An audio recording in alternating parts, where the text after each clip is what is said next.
He was a humble old man with a skinny horse, but when the businessman started laughing, no one expected the horse to do that in front of everyone. The morning dew draped over the rolling hills of Shelbyville, Tennessee like a silver veil, catching the first light of dawn in 1,000 tiny prisms. Jack Wilson stood on the weathered steps of his trailer, watching the sun climb over the eastern ridge. His arthritic fingers clutched a chipped enamel mug of coffee, the heat seeping through to ease the perpetual ache in his joints. At 68, Jack carried more scars inside than the visible ones that creased his weathered face. He took a slow sip, wincing slightly as pain shot through his left leg. The shrapnel fragments embedded there had been his unwelcome companions for over 40 years, souvenirs from a jungle half a world away and nearly half a century past. The doctors had removed what they could, but some pieces had nestled too close to vital nerves and blood vessels. Like living with a minefield in your own body, he'd once explained to Sarah at the diner, on one of the rare occasions he spoke about Vietnam. A distant whinny drew his attention to the main property of Silverstone Ranch. Once a proud horse-breeding operation with a reputation throughout the South, the ranch had recently changed hands. The new owner, some tech entrepreneur from Chicago named Blake Harrison, had acquired it as just another asset in his diversified portfolio. For Harrison, the ranch was merely a line item on a spreadsheet. For Jack, it was the last refuge after his meager pension had been drained by medical treatments. Jack finished his coffee and set the mug down. Time to start the day's work. Doug Simmons, the ranch foreman, had been clear enough when he'd found Jack sleeping in his truck behind the feed store 3 months ago. You can stay in the old trailer, keep it from falling apart completely, and handle the fences and odd jobs. Not much money in it, but it's a roof. It wasn't charity, not exactly. Nobody else would take the miserable wage offered, and Doug needed someone who wouldn't complain about the conditions. Jack needed somewhere to exist that wasn't a homeless shelter or his rusted-out pickup, a practical arrangement for both parties. His hands trembled slightly as he reached for his tool belt. Those same hands had once been steady enough to field strip an M16 in complete darkness, but that was another lifetime ago. He made his way down the gravel path toward the southeast pasture, where a section of fence had come loose in yesterday's wind. "Morning, Jack," called Martha, the ranch cook, from her kitchen window.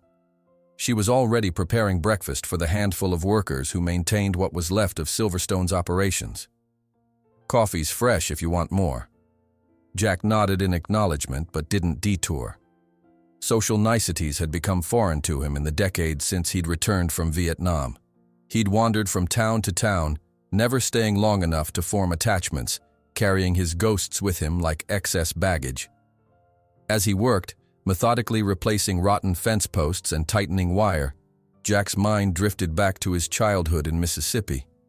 His mother had raised him alone on a failing farm after his father abandoned them. It was there he'd developed his affinity for animals. The half-wild barn cats, the workhorses too old to pull a plow but too valuable to put down. He understood them, their wariness, their pragmatic approach to survival. It was this connection that had saved him in Vietnam. A scruffy village dog that had taken to following him on patrol had barked frantically one morning, alerting Jack to an ambush. The dog had taken the bullet meant for him. Jack still dreamed of those loyal eyes, glazing over as life drained away. "Sometimes I think I understand animals better than people," he'd muttered to Sarah just yesterday, when she'd slipped him an extra piece of pie at the diner. Animals don't pretend. They don't lie about what they're feeling. Sarah, with her kind eyes and prematurely gray hair, had patted his gnarled hand. "That's because they can't hide behind words, Jack. Must be peaceful, communicating that way." Jack had almost smiled then. Almost.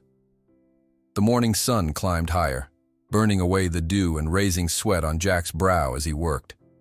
By mid-morning, he'd fixed 2 sections of fence and was starting on a third when he heard it, a sound that froze him in place. Not the normal nickering of horses in pasture, but a frantic, terrified screaming, a horse in panic. Jack dropped his tools and moved toward the sound as quickly as his bad leg would allow, following the commotion to the main stable. The scene that greeted him was chaos. 5 men, including Doug and Randy, the young wrangler with more attitude than sense, were attempting to control a magnificent black thoroughbred. The horse, once imposing but now with visible ribs and a dull coat, was fighting like a creature possessed, eyes rolling white with terror. "Get that rope around his neck!" Doug shouted, his face red with exertion. "Damn it, Randy! Don't let him rear up again!" The black horse's hooves slashed the air dangerously close to the men's heads. Even in his distress, Jack could see the animal moved with remarkable power and precision. "Thunder's been impossible since the accident," Doug called out when he spotted Jack at the doorway. "Harrison wants him broke for selling, but the damn beast nearly killed 2 handlers last week." Jack observed from a distance, taking in the details. The horse had deep scars along his flank and a slight favoring of his right front leg. But what caught Jack's attention were the eyes, wild with fear. Yes, but something else too. Something Jack recognized immediately because he saw it in the mirror every morning. Those were eyes that knew betrayal, abandonment, and the particular kind of pain that comes from being used until broken, then discarded. "You're scaring him," Jack said, his voice steadier than it had been in years. Randy snorted, yanking hard on a rope as Thunder tried to pull away. "And you're an expert on horses now, old man? This one was a champion before he fell at Churchill Downs. Killed his own jockey when he went down. He's finished, but Harrison thinks he can still profit selling him for stud." Jack didn't respond to the taunt. Instead, he moved closer to the stall, ignoring Doug's warning shout. With Thunder cornered and snorting, nostrils flared and eyes wild, the other men backed away, expecting another violent outburst.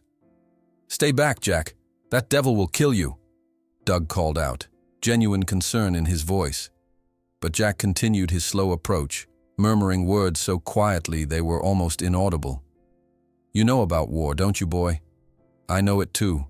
I know what it's like when people only see you as a weapon or a tool." Thunder reared again, front hooves slicing the air dangerously close to Jack's face. The old veteran didn't flinch. He remained perfectly still, his eyes fixed on the horses. "I won't hurt you. Never. I promise you never." The impossible happened. Thunder, who had attacked any human who approached for the past 6 months, hesitated. His powerful muscles trembled beneath his dull coat. But something had changed. The horse lowered his head slightly, nostrils still flared, assessing the old man before him. "What the hell?" Randy muttered. With excruciatingly slow movements, Jack extended his hand. Not to touch, just to offer. Thunder initially backed up, pressing against the rear of the stall, but then, to the astonishment of everyone present, took a small step forward and allowed Jack's calloused fingers to lightly touch his injured muzzle. "My God," whispered Martha, who had appeared at the stable door, drawn by the commotion. "That's the first time he's let anyone touch him since he arrived." Doug crossed his arms, disbelief etched on his weathered face. "Beginner's luck. Tomorrow he'll try to kill you like he did the others." But Jack wasn't listening. In that moment, a silent pact had been formed between 2 broken survivors of a world that had used them up and cast them aside. In Thunder's eyes, Jack saw something that no one else could see. A reflection of his own wounded soul, seeking only safety in a world that had discarded them both. "It's all right now," Jack murmured, not only to the horse but to himself. "I'm here." For several minutes no one moved. The men watched in stunned silence as Jack stood motionless, his fingertips barely touching Thunder's muzzle, neither pressing forward nor retreating. It was the gentlest of connections, yet something profound was happening, an acknowledgement between 2 damaged beings. "I've never seen anything like it," Martha finally whispered to Doug. "It's like they recognize each other." Doug shook his head. "Harrison wants that horse ready for sale in a month. One good moment doesn't change that." Jack finally stepped back, breaking the connection but maintaining eye contact with Thunder. "He needs time and space, not ropes and shouting." Randy snorted again. "We don't have time for horse whisperer nonsense. Harrison's coming next week. He wants progress." "Then you've got a problem," Jack said quietly, turning to leave the stable. Because that horse isn't broken. He's wounded. There's a difference. As Jack limped away, he could feel Thunder's eyes following him. For the first time in years, he felt a stirring of something he'd thought long dead. Purpose.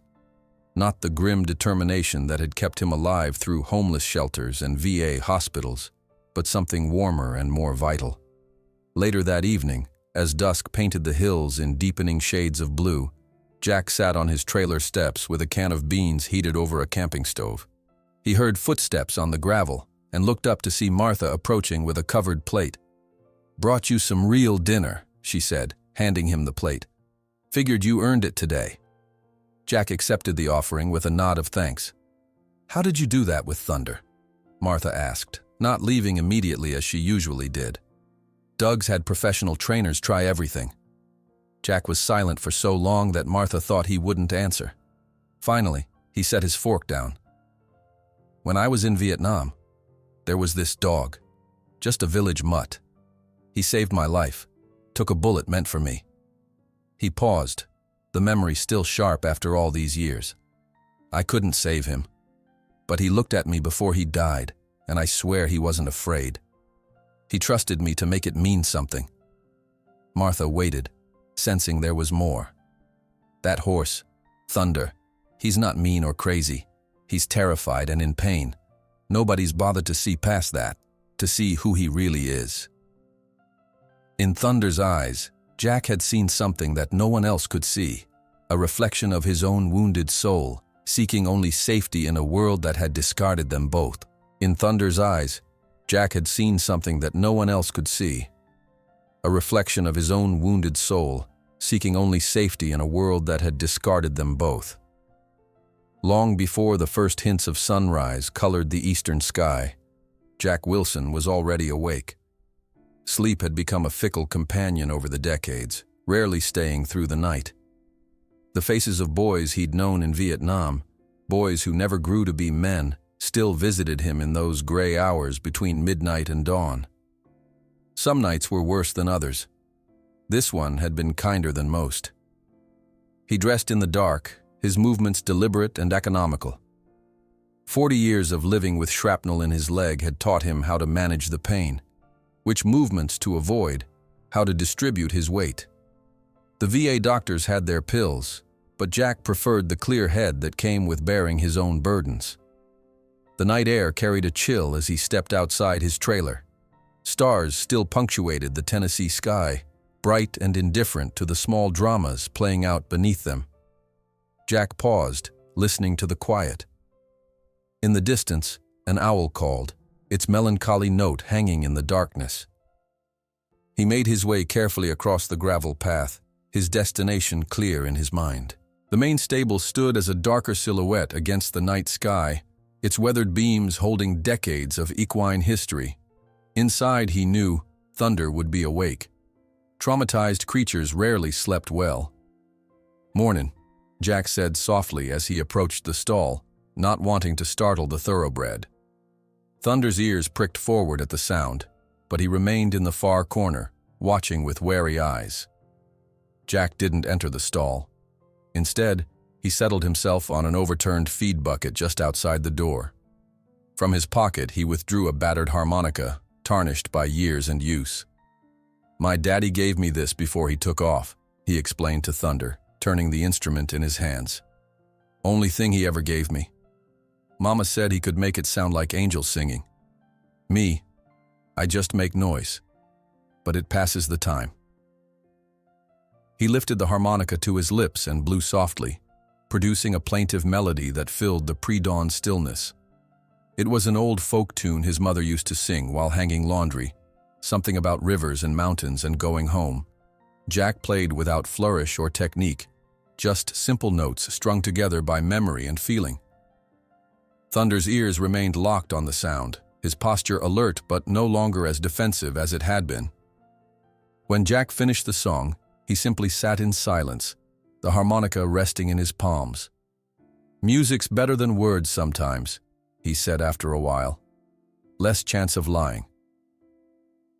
The eastern sky had begun to lighten when the sound of boots on gravel announced another presence. Randy, the young wrangler, stopped short when he spotted Jack. "What the hell are you doing out here, old man?" he asked, genuine confusion in his voice. "You're not scheduled for stable duty." Jack pocketed his harmonica. "Just sitting." Randy's laugh was short and dismissive. "Sitting? That's your big plan for taming the killer horse? The old-timer thinks he's going to sit the crazy out of him?" Jack stood slowly, his knees protesting the movement. "Not taming. Not trying to make him something he's not." "Whatever," Randy scoffed. "Just stay out of the way when the real trainers get here. Harrison's bringing in some hotshot from Kentucky next week to break this animal." Jack didn't argue. He simply nodded and limped away. The conversation finished. But as he left, he glanced back at Thunder. The horse had moved slightly closer to the stall door, eyes still fixed on the old veteran. The pattern repeated the next morning, and the next. Each day before dawn, Jack would appear at Thunder's stall, sometimes with his harmonica, sometimes with just his presence. He never pushed, never reached for the horse, never attempted to enter the stall. He simply existed in Thunder's space, a steady, non-threatening presence. On the fourth morning, Jack brought his worn Bible, its pages dog-eared and marked with pencil notes in the margins. He opened it to the 23rd Psalm and read aloud in a low, measured voice. "Yea, though I walk through the valley of the shadow of death, I will fear no evil, for thou art with me. Thy rod and thy staff, they comfort me." Jack paused, looking up at Thunder. Never understood that part as a boy. Seemed like the rod would be something to fear, not find comfort in. Took Vietnam to teach me sometimes the thing that guides you also protects you. Thunder had edged closer each day, his curiosity gradually overcoming his fear. This morning he stood only a few feet from the stall door, his intelligent eyes fixed on Jack as if processing every word. After 2 weeks of these dawn vigils, Doug Simmons confronted Jack as he was fixing a broken pump near the north pasture. "What exactly do you think you're doing with Thunder?" the foreman asked, his tone somewhere between irritation and grudging curiosity. Jack straightened up slowly. "Listening, mostly." Doug's weathered face creased in confusion. "Listening? To a horse?" "To what he's trying to tell us," Jack corrected. "He's not mean. He's hurt and scared." Doug ran a hand over his stubbled chin. "Well, Harrison called yesterday. Says if that horse isn't showing progress by the end of the month, he's sending him to the slaughterhouse. Says a traumatized horse is a liability, not an asset." Jack's expression didn't change, but his grip tightened on the wrench he was holding. "Some wounds can't be rushed." "Poetic," Doug said with a shrug. "But that doesn't pay the bills. Harrison wants that horse ready to show in a month or—" He made a slashing gesture across his throat that made Jack's stomach tighten. That evening, long after the other ranch hands had retired to their quarters, Jack remained in the stable. He sat on a bale of hay near Thunder's stall, close enough to be present, but far enough to give the horse space. "Had a dog in Vietnam," Jack said softly, his voice barely carrying in the quiet stable. "Just a village mutt, really. Found him hiding under a jeep during a firefight. Scared out of his mind." He paused, remembering. "Started following me everywhere, like he'd decided I was safe somehow." Thunder stood at the front of his stall now, head lowered slightly, listening. "That dog saved my life. Heard the ambush before any of us. Started barking like crazy." Jack's voice grew even quieter. "Took a bullet meant for me. Never could understand why he did that." He looked up at Thunder. "People look at you and see dollar signs or problems. They don't see who you are inside that skin. I know what that's like." As the third week of Jack's unconventional approach began, Martha was the first to witness a breakthrough. Arriving early to prepare breakfast for the ranch hands, she glanced out the kitchen window toward the east pasture and froze at the sight. Jack sat cross-legged in the middle of the small training pen, reading quietly from his Bible. And just a few yards away, Thunder grazed peacefully, occasionally lifting his head to glance at the old veteran before returning to his breakfast of sweet grass. Martha nearly dropped the coffee pot she was holding. The horse that had tried to kick down his stall walls whenever anyone approached was voluntarily sharing space with Jack. By noon, the news had spread through the small community of Shelbyville. Martha had called her sister who worked at the diner, who told Sarah, who mentioned it to the pastor during his regular coffee stop. By mid-afternoon, several coincidental visitors had found reasons to drive past the ranch during Jack's sessions with Thunder. Sarah from the diner began appearing each morning with coffee and sandwiches wrapped in wax paper. "Thought you might need some sustenance," she said simply, setting the food on a fence post within Jack's reach. Pastor Mike from the Baptist Church started dropping by to discuss biblical passages that Jack had been reading to Thunder. The pastor's eyes would widen when Thunder would approach within a few feet of Jack, then retreat, then approach again, a cautious dance of growing trust. Even Sheriff Bennett, a naturally skeptical man with 20 years of law enforcement behind him, found reasons to patrol near the fence line during Jack's morning sessions. "Never seen anything like it," Pastor Mike commented one morning, watching from a respectful distance as Thunder allowed Jack to touch his neck for the first time. "It's almost like they're having a conversation." Jack didn't look away from Thunder as he responded. "Not conversation, listening. Nobody really listened to this horse before. They just saw what he was worth, never who he was." The transformation was gradual but undeniable. Thunder began regaining weight, his once dull coat taking on a healthy sheen. The episodes of aggressive behavior became increasingly rare. Jack introduced new elements with meticulous care.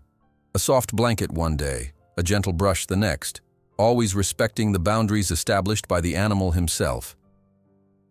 During the 6th week, Blake Harrison made his monthly visit to the ranch. The Chicago businessman, with his gleaming Range Rover and Italian leather boots that had never seen real work, observed with disdain the wrinkled figure of Jack sitting in the pen, sharing an apple with Thunder. "This is the best you could do?" Harrison questioned, adjusting his expensive sunglasses. "A homeless man feeding a horse that should be in training?" "Sir, with all due respect," Doug tried to explain, "this is the first handler who's managed to—" "This horse is eating away at my investment," Harrison interrupted, his voice rising enough to make Thunder nervously back away from Jack. "And you're just feeding an animal that will be put down if it can't be sold." Jack rose slowly, his knees protesting after hours of sitting on the ground. "He's getting better, just needs time." Harrison laughed, a sound devoid of humor. "Time is money, old man, and you clearly have neither." Looking toward the dilapidated trailer where Jack lived, he added, "2 more weeks. If this animal isn't tame enough for demonstration, you're both out." The threat hung in the air even after the businessman's departure. That evening, Sarah found Jack sitting alone on the steps of his trailer. "I heard about the ultimatum," she said, settling beside him with a thermos of coffee. "The whole town's talking about it. Can't work miracles on his timeline, Sarah. Thunder needs to trust completely, and trust can't be forced. The town's behind you, Jack. This is the first sign of hope we've had since the factory closed last year. Seeing you and Thunder, well, people are calling it the miracle of Shelbyville." Jack shook his head. "No miracle, just 2 survivors trying to find peace." As the sun set on the Tennessee hills, casting long shadows across the pastures of Silverstone Ranch, Sarah looked at the quiet determination in Jack's weathered face and knew that something remarkable was happening, not just between a man and a horse, but within a community that had almost forgotten how to hope. When the sun rose completely over the paddock where Jack and Thunder shared their communicative silence, Sarah whispered to Martha, "It's the first time in years I've seen real hope in this town." Unaware that Blake Harrison was watching the scene from a distance, his Range Rover discreetly parked on the road, calculating how much his investment was being damaged by a sentimental old man and a horse that was still worth a fortune. Blake Harrison watched the scene from a distance, his Range Rover discreetly parked on the road, calculating how much his investment was being damaged by a sentimental old man and a horse that was still worth a fortune. With a final disgusted glance, he started the engine and drove away in a cloud of dust, leaving Jack and Thunder to their morning ritual. The next day dawned with an oppressive humidity that promised storms later. Jack arrived at the paddock earlier than usual, a sense of urgency driving him since Harrison's ultimatum. Thunder greeted him with a soft nickering sound that had begun to replace the fearful snorting of weeks past. "Morning, friend," Jack said quietly, settling into his usual spot. Looks like we might get some weather today. Thunder approached, now comfortable enough to stand within arm's reach. His ears pricked forward in what Jack had come to recognize as curiosity rather than alarm. The transformation was remarkable to anyone who had seen the horse in those first terrifying days, but Jack knew better than anyone how fragile this progress remained. Blake Harrison's immaculate Range Rover pulled into the ranch's main drive shortly before noon. The businessman stepped out, his crisp linen shirt and designer sunglasses starkly out of place against the working ranch backdrop. Doug hurried to greet him, hat in hand, while Jack continued his quiet work with Thunder in the east paddock. "Mr. Harrison, good to see you again so soon," Doug said, trying to mask his surprise at the unannounced visit. Harrison ignored the pleasantry. "I've been thinking about our problem horse," he said, scanning the property until his gaze locked onto the distant figures of Jack and Thunder. "I've got potential buyers flying in from Mexico next week. High-end breeding operation. They're interested in Thunder's bloodlines, not his temperament." Doug shifted uncomfortably. "Sir, I'm not sure Thunder will be ready for—" "I'm not asking, Doug," Harrison cut him off. "I'm telling you, that horse represents a significant investment, and I'm tired of watching it depreciate while some vagrant plays horse whisperer." The two men walked toward the paddock where Jack sat cross-legged on the ground, Thunder grazing peacefully nearby. As they approached, Thunder's head shot up, nostrils flaring at Harrison's unfamiliar scent.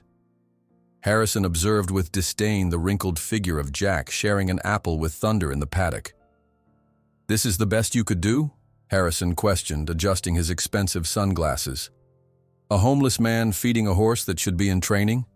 "Sir, with all due respect," Doug tried to explain, "this is the first handler who's managed to—" "This horse is eating away at my investment," Harrison interrupted, his voice rising enough to make Thunder nervously back away from Jack. "And you're just feeding an animal that will be put down if it can't be sold." Jack rose slowly, his knees protesting after hours of sitting on the ground. "He's getting better. Just needs time." Harrison laughed, a sound devoid of humor. "Time is money, old man, and you clearly have neither."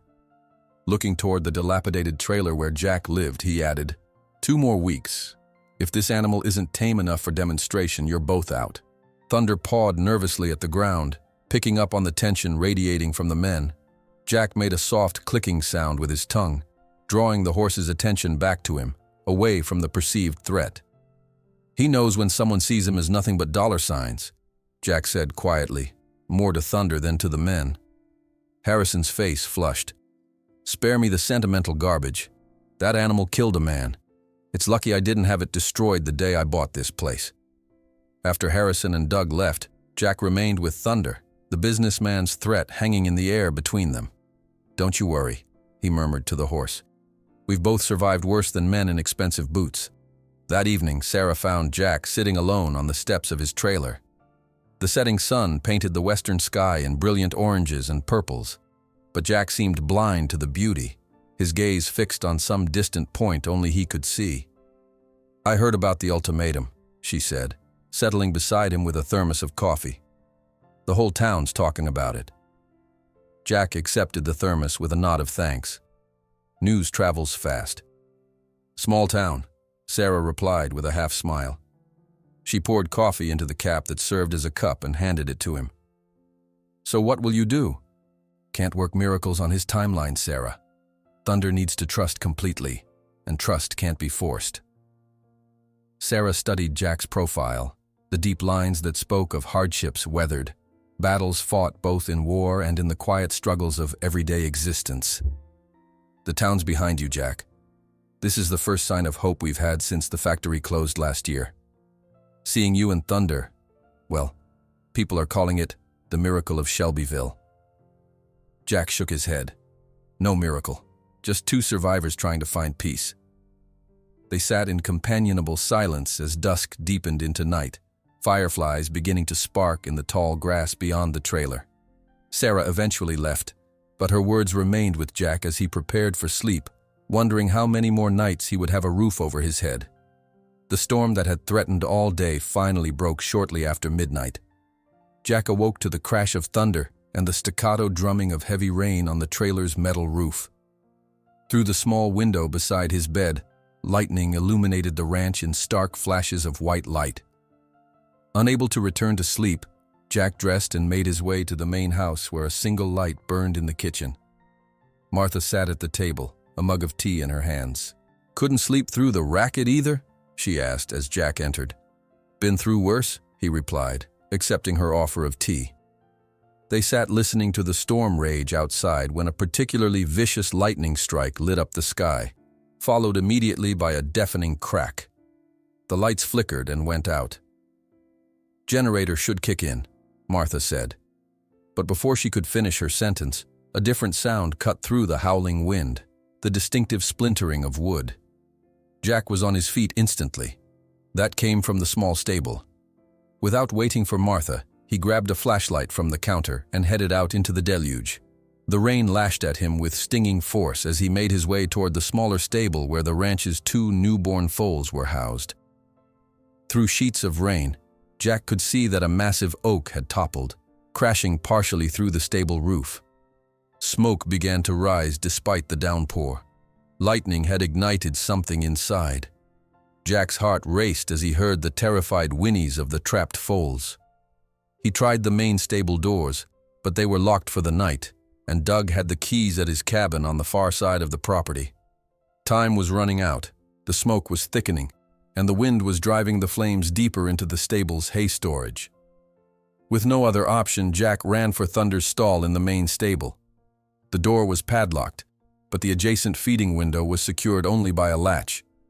Jack's arthritic fingers fumbled with the mechanism before it finally gave way. "Need your help, friend," Jack called to Thunder, who was agitated by the storm but came to the window at the sound of Jack's voice. "There are youngsters trapped." For a moment, Jack hesitated. What he was about to attempt was dangerous at best, foolhardy at worst. Thunder had only recently begun to trust him in controlled situations. The chaos of a storm, fire, and the panic of other horses would test that fragile bond to its limits. But the frightened cries of the foals left no time for doubt. Jack hoisted himself through the feeding window, grunting with the effort as his bad leg protested sharply. Thunder backed away initially, startled by this unprecedented entrance, but didn't lash out. Jack approached him slowly, speaking in a calm, steady voice despite the urgency pounding in his chest. "I know this isn't our usual way," he said, gently placing a hand on Thunder's neck. "But I need you now. Lives depend on it." To Doug and Randy's astonishment, who had finally arrived running from the staff quarters, Jack not only mounted Thunder without saddle or bridle, something no one had managed since the accident, but the horse willingly carried him toward the burning stable, where together they rescued the 2 frightened foals. Thunder moved with purpose, allowing Jack to guide him with just knee pressure and voice commands. They reached the burning stable just as flames began to consume one wall. "Stay steady," Jack murmured as he dismounted, the heat from the fire already intense. Inside, the 2 foals huddled in a corner, trapped by falling debris. Jack managed to reach them, but a burning beam blocked their exit path. For a moment, despair threatened to overwhelm him, until Thunder did something remarkable. The horse entered the burning building, seemingly of his own volition, positioning himself as a shield between the flames and the foals. With Jack leading and Thunder providing both protection and encouragement, they guided the terrified young horses through the smoke and out into the rain-soaked night. By the time the local volunteer fire department arrived, Jack, Thunder, and the foals were safely away from the burning structure. Ranch hands formed a bucket brigade to prevent the fire from spreading to the main buildings, while Jack tended to the rescued foals, checking them for injuries. When the rain finally diminished, a crowd of ranch workers and neighbors who had come to help stood in silent amazement as Jack, soaked and covered in soot, led Thunder back to the main stable, the 2 foals following them as if the veteran and the former champion formed a perfectly trained rescue team. "My God in heaven," Sheriff Bennett murmured, having arrived to coordinate emergency response. "If I hadn't seen it with my own eyes." Martha, tears streaming down her face despite her efforts to maintain composure, expressed what everyone was thinking. "Never tell me again that miracles don't exist." Dawn broke over Shelbyville, the storm clouds retreating to reveal a washed clean sky of perfect blue. Word of the night's event spread rapidly through the community. By mid-morning, locals began appearing at the ranch gates, bringing coffee, food, and offers of help with repairs. Jack, exhausted but unable to rest, sat on a hay bale outside Thunder's stall. The horse stood nearby, seemingly keeping watch over his human companion. "You did good," Jack said softly, reaching up to stroke Thunder's neck. "Better than good." Sarah arrived with a thermos of coffee and a plate of sandwiches from the diner. Her eyes widened at the sight of Jack's soot-stained clothes and the singed sleeve of his jacket. "They're saying you rode Thunder into a burning building," she said, handing him a mug of steaming coffee. "That can't be right." Jack took a sip before answering. "Not into. Just close enough to get the foals out." Sarah shook her head in wonder. "Everyone's talking about it. Pastor Mike is already calling it divine intervention." "Nothing divine about it," Jack replied. "Just two old soldiers doing what needed doing." As the day progressed, more people arrived. Pastor Mike with members of his congregation offering to help rebuild, Sheriff Bennett bringing donated lumber from the hardware store, families with children who wanted to see the hero horse. While the rain diminished and a faint rainbow began to form over the Shelbyville hills, Martha, with tears streaming freely, expressed what everyone was thinking. "Never tell me again that miracles don't exist." And Sheriff Bennett, a practical man by nature, removed his wet hat as if in reverence, whispering to Pastor Mike, "I think we need to talk about what Harrison plans to do with these two." Sheriff Bennett removed his wet hat as if in reverence, whispering to Pastor Mike, "I think we need to talk about what Harrison plans to do with these two." The pastor nodded gravely, his eyes still fixed on Jack and Thunder as they stood together in the muddy aftermath of the storm, an unlikely pair of heroes bound by something deeper than circumstance. By morning, the Shelbyville Gazette's front page declared in bold print, "Killer Horse and Veterans Save Foals from Inferno." The headline made Jack uncomfortable, but it captured the town's imagination. People who had barely acknowledged his existence now waved as they drove past the ranch. Children left drawings of Thunder at the front gate, depicting him with an improbable cape and heroic stance. Sarah taped one such drawing to Jack's refrigerator when she brought him breakfast. "The Miller twins stayed up all night making this," she said with a smile. "You're officially local celebrities." Jack studied the crayon rendering with a mixture of amusement and discomfort. "Thunder did the real work. I just held on." "That's not how Doug tells it," Sarah replied, pouring coffee into chipped mugs. "Says he's never seen anything like it. Like you two had been riding together for years." Outside, the morning sun had begun to dry the sodden earth, steam rising from the pastures in ghostly tendrils. Jack could see Thunder in the paddock, head raised, watching the trailer as if waiting for him. The connection between them had deepened overnight, forged in crisis and mutual trust. Later that afternoon, Doug approached Jack as he repaired a section of fence damaged in the storm. The foreman's usual gruff demeanor seemed tempered by something like respect, or perhaps concern. "Harrison called this morning?"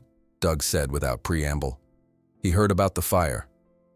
Jack continued working, hammering a nail with practiced precision. "And?" "He's still planning to sell Thunder. Got buyers coming from a place in Mexico." Doug hesitated, lowering his voice though no one else was nearby. "It's not a good operation, Jack. I've heard things. They run horses into the ground for quick profit." Jack's hammer paused mid-swing. "When?" "Next week, during the county festival." Doug scuffed his boot in the dirt. "Thought you should know." After Doug left, Jack leaned against the fence post, the weight of this news settling over him like a physical burden. Thunder had survived a catastrophic racing accident, months of fear and mistreatment, only to face a future of exploitation. The injustice of it burned in Jack's chest with an intensity that surprised him. That evening, Sarah's diner stayed open after hours, its windows glowing warmly against the deepening twilight. Inside, every seat was taken. Pastor Mike sat at the counter next to Sheriff Bennett. Martha from the ranch occupied a booth with 3 other ranch employees. the local veterinarian, teachers from the elementary school, the hardware store owner, all squeezed into the small space, voices humming with purpose. "Folks, quiet down now," Sarah called, tapping a spoon against a water glass. The conversations gradually subsided. "We all know why we're here. Harrison plans to sell Thunder to some outfit in Mexico that'll work him to death, and we can't let that happen. Not after what we've all witnessed." Jack sat uncomfortably in a corner booth, unused to being the center of attention. He'd come at Sarah's insistence, though part of him had wanted to stay with Thunder, as if his presence alone could somehow protect the horse. "The problem is," Sheriff Bennett said, removing his hat and placing it on the counter, "the horse belongs to Harrison. Legally, he can sell it to whoever he wants." "But that's not right," Martha protested. "After what Thunder did last night, right and legal aren't always the same thing," the sheriff replied with a grimace. "I checked with the county attorney this morning. Harrison has full ownership rights." A dispirited murmur rippled through the diner. Jack studied his coffee, thinking of Thunder standing alone in his stall, unaware that his fate was being discussed by people he'd never meet. "Actually," Martha said, her voice uncharacteristically hesitant, "I might have something that could help." All eyes turned to her as she pulled a thick folder from her large handbag. "I've been collecting things since Harrison bought the ranch." "What kind of things?" Pastor Mike asked. Martha opened the folder, revealing meticulously organized papers, records of animal neglect, documentation of unsafe conditions, payroll records showing wages below minimum for the migrant workers he brings in during busy seasons. She looked up, a mixture of defiance and nervousness on her face. "I was planning to report him eventually, just never had the courage." Sheriff Bennett leaned forward, examining the papers with professional interest. "This is comprehensive, Martha. How did you get all this?" "I've worked at Silverstone for 23 years, she replied simply. "People don't notice the cook much. They talk like I'm not there." The sheriff whistled low. "This is enough for an investigation at minimum, but it won't stop him from selling Thunder before any legal action takes effect." Pastor Mike, who had been quietly listening, suddenly straightened. "What if we don't try to stop Harrison through legal channels? What if we offer him something he wants more than the money from selling Thunder?" "Like what?" several voices asked simultaneously. "His reputation," the pastor replied. "Men like Harrison care about how they're perceived, especially by other wealthy individuals. What if we approach him with a proposal? He donates a portion of the ranch for a horse rehabilitation sanctuary, gets good publicity and a tax write-off, and in exchange, we don't take these documents to the Chicago Tribune or the IRS." A thoughtful silence fell over the gathering as they considered this approach. "It's not blackmail," the sheriff clarified, though no one had suggested it was. "It's a mutually beneficial arrangement." While the group debated strategies and formed committees, Jack slipped out the back door of the diner. The night air felt cool on his face after the stuffiness inside. He needed to see Thunder, to reassure himself that the horse was still there, still safe, at least for now. The ranch was quiet when Jack arrived, most of the workers having gone to town for the meeting. He made his way to the main stable, his footsteps crunching on the gravel path. Thunder nickered softly at his approach, coming to the front of his stall. "Hey, friend," Jack said quietly, reaching up to stroke the horse's velvet muzzle. "Got a lot of people worried about you."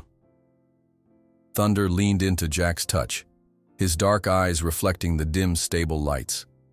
The horse who once would have kicked the walls at any human approach now sought contact, comfort, connection. Jack opened the stall door and stepped inside, something he would never have risked even 2 weeks earlier. Thunder shifted to make room but showed no sign of alarm. With slow, deliberate movements, Jack picked up a curry brush from the shelf outside the stall and began to gently groom the horse's neck and shoulders.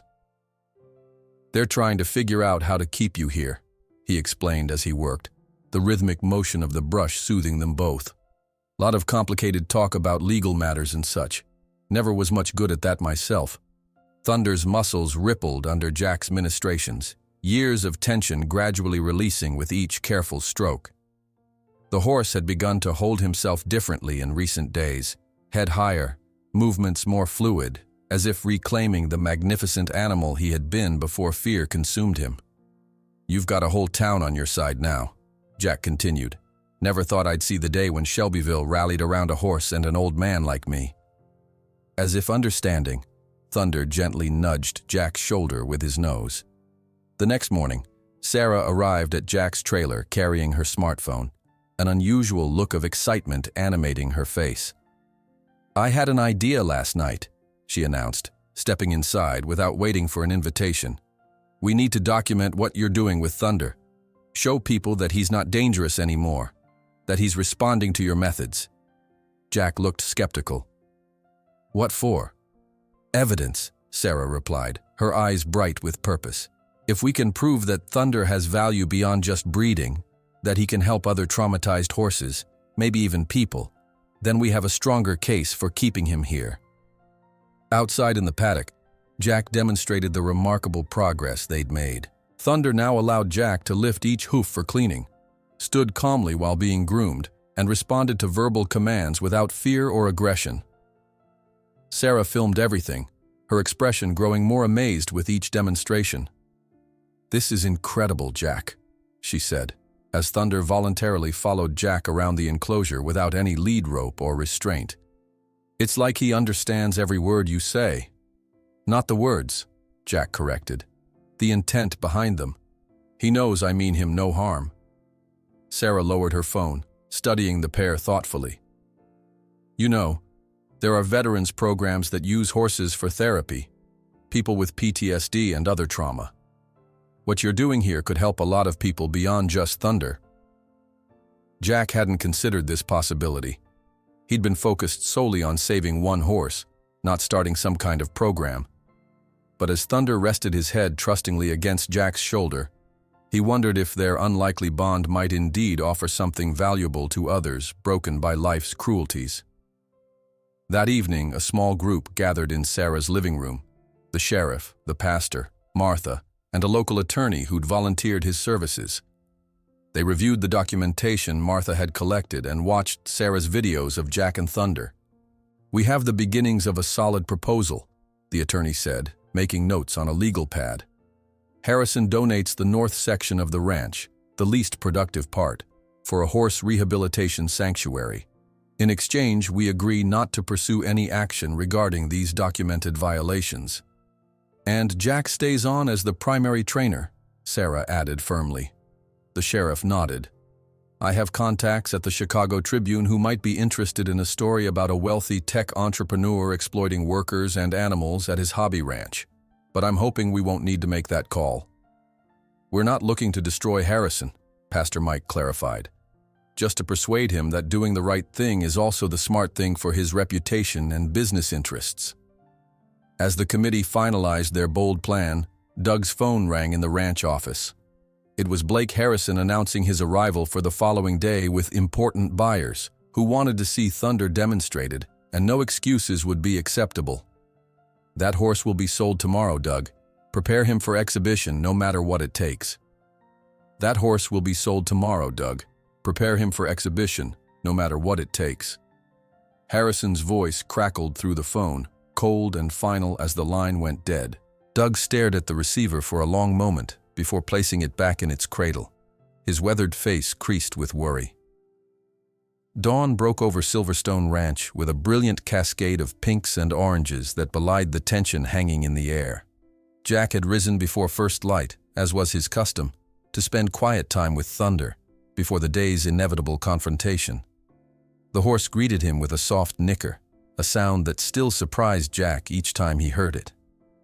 2 months ago, that same throat had produced only terrified screams and threatening snorts. "Big day, friend," Jack murmured, settling on his usual upturned bucket outside Thunder's stall. "Lot of people coming to see you, some with plans you might not like." Thunder regarded him with those deep eyes that seemed to hold more understanding than any animal should possess. The horse had developed an uncanny ability to read Jack's moods, responding to subtle shifts in his tone and posture. Now, sensing Jack's unease, Thunder gently pushed his muzzle against the old man's shoulder, a gesture of reassurance that made Jack's throat tighten. The sound of vehicles crunching on gravel announced the arrival of Harrison and his entourage. Jack remained where he was, continuing his quiet communion with Thunder, even as voices grew louder near the main house. "Where is the animal?" A sharp, accented voice cut through the morning stillness. "We have traveled far to see this specimen." Jack finally stood, his joints protesting after an hour of stillness. Through the stable doors, he could see Blake Harrison flanked by two men in expensive suits, their polished leather shoes already gathering dust from the ranch yard. Behind them, Doug hovered anxiously, his hat twisted in his hands. "The horse is in the main stable, gentlemen," Harrison was saying, his voice carrying the practiced smoothness of a salesman. "I must warn you, he has a troubled history, but his bloodlines are impeccable. His sire produced 3 Kentucky Derby contenders." As the men approached the stable, Thunder's ears flattened against his head, his posture instantly shifting from relaxed to vigilant. Jack placed a calming hand on the horse's neck, feeling the muscles bunch beneath his palm. "Easy now," he whispered. "I'm right here." Harrison entered first, his face darkening when he spotted Jack. "Wilson, I didn't expect to find you here." "Morning, Mr. Harrison," Jack replied evenly, his hand remaining on Thunder's neck. The 2 Mexican buyers entered behind Harrison, their appraising eyes moving quickly between the horse and the old man. One man whispered something to the other in Spanish, too low for Jack to catch. "This is the horse?" the taller of the 2 asked, stepping closer to the stall. Thunder immediately backed away, nostrils flaring in warning. "Yes, this is Thunder's Promise," Harrison replied, using the horse's registered name. "Former stakes winner until his accident at Churchill Downs. His breeding potential remains exceptional." Doug cleared his throat nervously. "Mr. Harrison, Thunder responds best to Jack here. Maybe he should be the one to handle him for the demonstration." Harrison's jaw tightened. "I don't pay this old man by accident. My professional handlers will take over now." He turned to Doug. "Where are the trainers I sent for?" "Right here, sir," came a voice from the stable entrance. 2 men in Western attire entered, carrying saddles and bridles. Jack recognized the type immediately, the kind of handlers who believed in dominating a horse rather than partnering with it. "Get him ready," Harrison ordered. "The gentlemen want to see him move." Jack stepped forward. "Mr. Harrison, Thunder's not ready for strangers handling him. He's made progress, but I don't recall asking your opinion, Wilson." Harrison cut him off coldly. "You've had your chance to show results, and all I see is a horse that still can't be properly exhibited. Step aside." The trainers approached Thunder's stall with ropes and equipment. The change in the horse was immediate and dramatic. His eyes widened, white showing around the edges, and his powerful body tensed like a coiled spring. Jack could read every sign. Thunder was being catapulted back to his trauma, to the moments of pain and terror that had shaped his responses. "You're scaring him," Jack said, his voice rising with urgency as one trainer attempted to slip a rope around Thunder's neck. The horse reared suddenly, front hooves slashing dangerously close to the man's head. "Control that animal!" Harrison shouted as the trainer stumbled backward, narrowly avoiding injury. The second trainer cursed and grabbed a training whip from his belt. "I'll show him who's boss." Jack moved before conscious thought, placing himself between the trainer and Thunder. "You'll kill him with that approach, or he'll kill you." Thunder's breathing had accelerated to rapid, shallow pants, his entire body trembling with fear disguised as aggression. Jack could see the horse wavering on the knife edge between fight and flight, a dangerous place for a 1,000-pound animal with nowhere to run. "Get that old man out of here," Harrison ordered, gesturing to Doug. "He's interfering with my business." Doug hesitated, torn between his employer's command and what he knew was right. Before he could decide, one of the Mexican buyers raised his hand. "Wait," he said, his English fluent and precise. "I would like to see what this man can do with the horse. The animal clearly trusts him." Harrison started to object, but the buyer continued. "We are interested in this horse's potential, Mr. Harrison, but not if he is unmanageable. If this man has found a method that works, I wish to observe it." Trapped by his desire to make the sale, Harrison reluctantly nodded. Fine. Wilson, you have 5 minutes to demonstrate whatever miracle you think you've accomplished. The trainers backed away, skepticism written across their faces. Jack turned his full attention to Thunder, ignoring everyone else in the stable. The horse was still agitated, still caught in the grip of memory and fear. It's all right now, Jack said softly, using the same gentle tone he'd employed from their first meeting. I'm here, just like always. For several tense moments, Thunder remained rigid with panic, unable to process that the immediate threat had receded. Jack didn't rush him, didn't make sudden movements or demands. He simply stood, palm extended, offering his presence as an anchor in Thunder's storm of terror. Gradually, the horse's breathing slowed. His ears, pinned flat against his skull, began to relax and swivel toward Jack's voice. The transformation was subtle at first, then increasingly evident as Thunder took one hesitant step forward, then another, until his muzzle made contact with Jack's outstretched hand. A collective breath seemed to release from the observers. Jack, still focused entirely on Thunder, began to speak in that same low, steady voice, telling the horse what he wanted without using force or fear. Let's show them who you really are, he murmured, not what they made you into. With simple verbal cues and the most minimal of hand gestures, Jack guided Thunder to walk beside him around the stall, to stop, to back up, to come forward again. There was no rope, no bridle, no physical control, just two beings moving in synchrony, a dance of mutual understanding. The Mexican buyers watched intently, their expressions shifting from skepticism to fascination. When Jack finally guided Thunder to stand perfectly still in the center of the stall, head high and ears forward, the taller man nodded appreciatively. Extraordinary, he said. The connection is remarkable. How much for the man as well?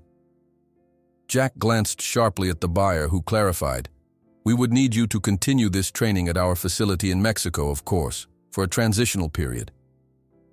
The question revealed their true intention, to use Jack briefly, then separate him from Thunder once the horse was manageable enough for their purposes. The old veteran felt a chill that had nothing to do with the morning air. Thunder and I come as a package, he said quietly, permanently. The buyers exchanged glances. Perhaps we can discuss terms, the shorter one suggested. A year-long contract, generous compensation.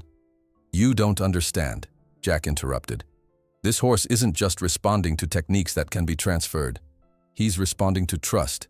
Break that trust, and you'll destroy everything we've built. To demonstrate his point, Jack stepped back and gestured for one of the buyers to approach. The man did so confidently, hand extended as he had seen Jack do. Thunder immediately retreated to the far corner of the stall, head raised and nostrils flared in warning. You see, Jack said, he's not a machine you can simply reprogram. Harrison's face had darkened with each passing moment. What should have been a simple business transaction was unraveling before his eyes. His carefully cultivated image as a successful businessman was being undermined by an old vagrant and a traumatized horse. Enough of this circus, he snapped. Wilson, you're fired. Get your things and be off my property by sundown. As for Thunder, if he can't be sold as a breeding prospect, he'll go to the slaughterhouse. I won't continue feeding an unproductive investment. The brutal declaration landed like a physical blow. Jack felt his chest tighten with a fury he hadn't experienced since Vietnam. Before he could respond, the stable door burst open, revealing a most unexpected sight. Sheriff Bennett stood framed in the doorway, his badge catching the morning light. Behind him were Pastor Mike, Martha, and Sarah, along with a small crowd of townspeople. Their faces were set with quiet determination. Mr. Harrison, the sheriff said, his voice carrying the weight of his office. I believe we have some matters to discuss. Harrison's expression wavered between anger and confusion. What is the meaning of this intrusion? This is private property. The sheriff stepped forward, a thick folder in his hands. We have two options to present to you today, sir. One is a friendly proposal that benefits everyone involved. The other involves these documents becoming public knowledge in ways that would interest not just local authorities, but the Chicago Tribune and possibly federal agencies. For the first time since his arrival, Harrison looked genuinely unsettled. "Are you threatening me, Sheriff?" "Not at all," Pastor Mike interjected smoothly, stepping forward. "We're offering you an opportunity to transform a potential public relations problem into a charitable success story." The sheriff handed the folder to Harrison, who opened it and began scanning the contents. His face paled visibly as he turned page after page of meticulously documented violations, from animal neglect to labor law infractions. The Sheriff Bennett, with the authority of his badge gleaming under the Tennessee sun, extended the folder to Harrison. "Mr. Harrison, we have two options to discuss: a friendly agreement that benefits everyone, or a public process that will make the Chicago newspapers question much more than your treatment of horses." And for the first time since arriving in Shelbyville, the powerful businessman looked truly vulnerable. For the first time since arriving in Shelbyville, the powerful businessman looked truly vulnerable. The color had drained from Harrison's face as he flipped through the damning pages Martha had compiled over months: photographs of neglected animals, copies of payroll records showing systematic underpayment, documented safety violations that could result in substantial fines. "This is nothing but small-town extortion," Harrison finally said, snapping the folder closed. His voice lacked the confidence that had marked his earlier proclamations. Sheriff Bennett maintained his professional calm. "We prefer to think of it as community advocacy, Mr. Harrison.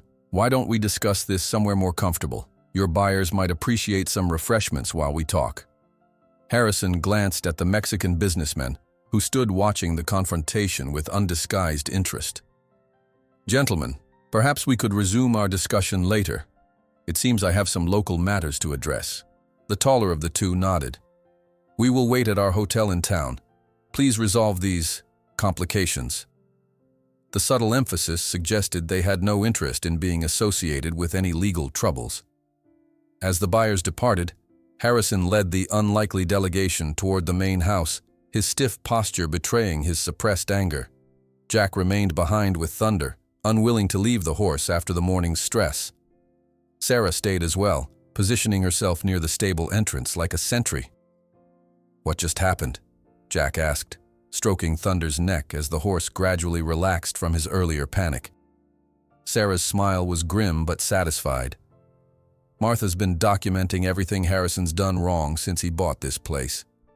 Turns out our cook has quite the investigative talent." Inside the ranch house's spacious veranda, Harrison took a seat at the head of a long table, a position of authority he assumed automatically. Sheriff Bennett, Pastor Mike, Martha, and 3 other community representatives arranged themselves along the sides. Doug stood uncomfortably near the door, caught between loyalty to his employer and his growing conscience. "Let's be clear about what's happening here," Harrison began, his businessman's instincts reasserting themselves. "You're threatening me with some questionable documentation unless I agree to your demands. That's textbook blackmail." Pastor Mike leaned forward, his weathered hands folded calmly on the table. "No threats, Mr. Harrison. We're offering a solution that preserves your reputation while benefiting the community and addressing these documented concerns." Martha opened her folder again, presenting documents one by one. "These aren't questionable, sir. Here's photographic evidence of horses with untreated injuries, payroll records showing migrant workers paid $3 below minimum wage, safety inspection failures that were never addressed." Harrison waved a dismissive hand. "Minor oversights in ranch management, nothing that can't be explained." Sheriff Bennett calmly mentioned his contacts at the Chicago Tribune. They love stories about successful tech entrepreneurs who show two faces: the charitable philanthropist in the city and the exploitative businessman in rural communities. Plays well with their readership.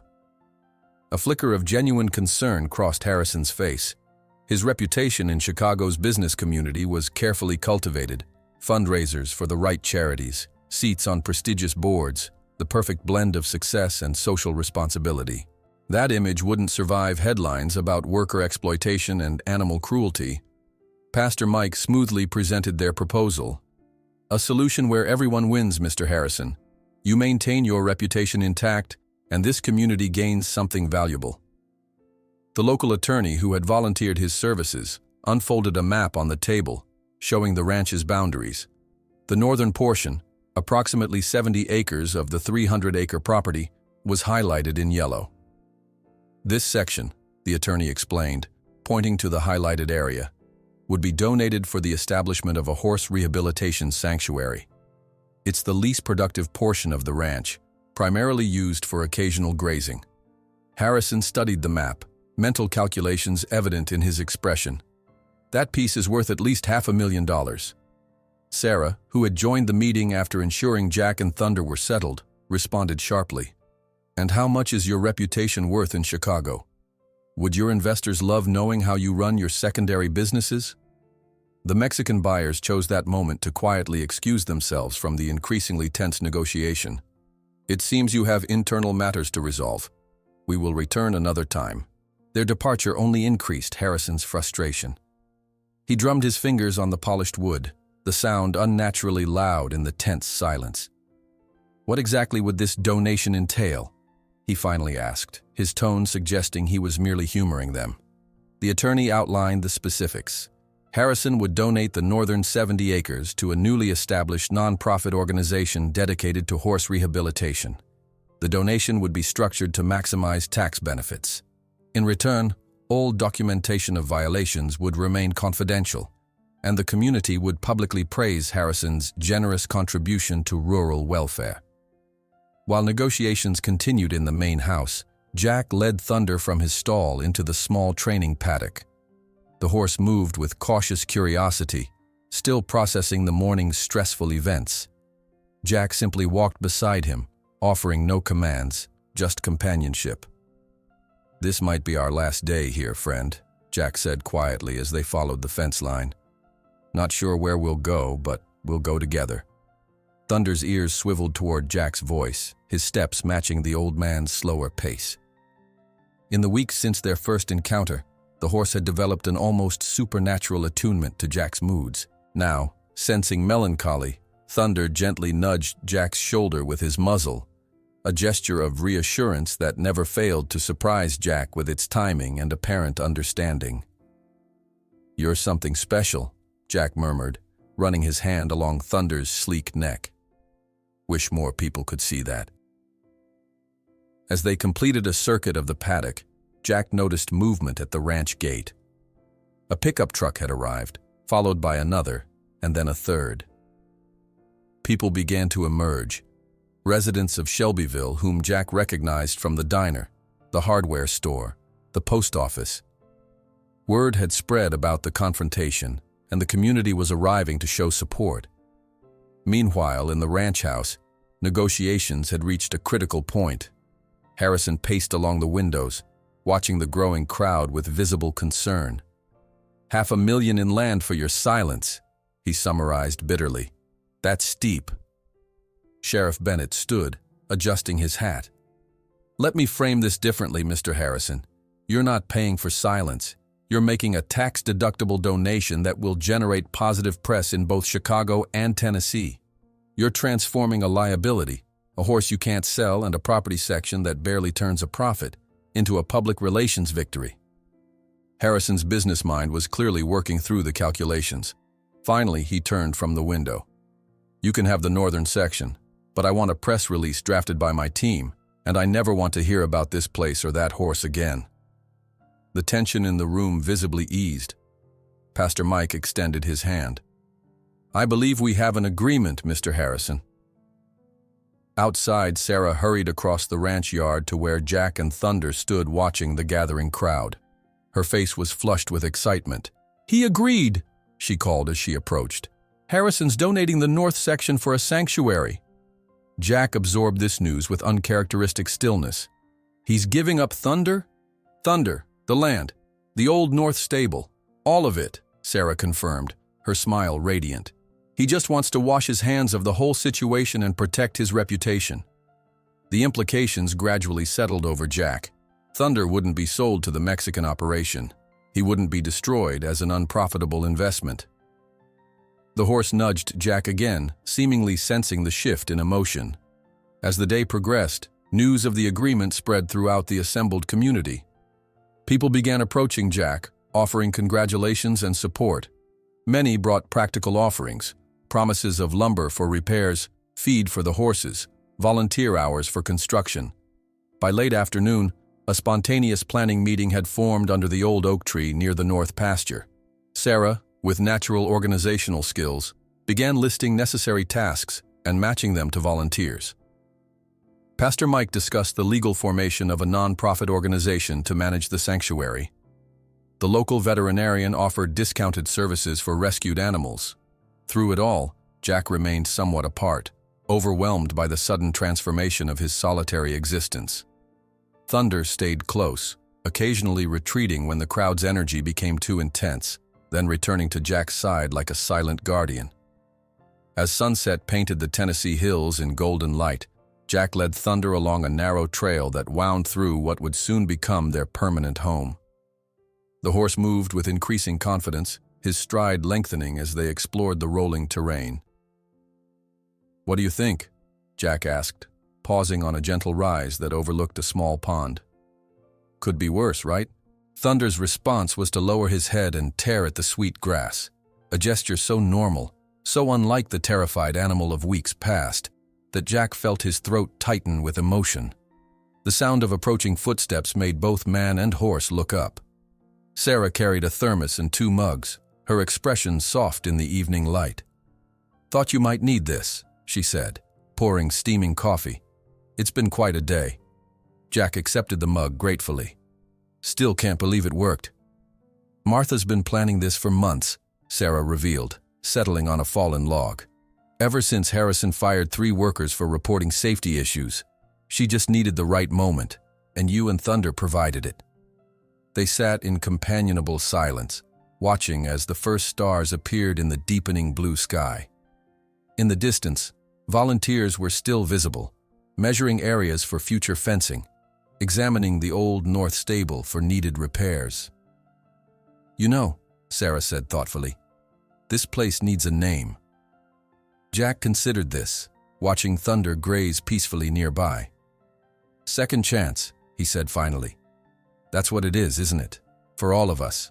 As darkness settled over the hills, Jack made his way back to his trailer, Thunder following voluntarily until they reached the main stable where the horse would spend one more night. Tomorrow would begin the work of creating their new home in the northern section. When Jack reached his trailer, he found it surrounded by pickup trucks.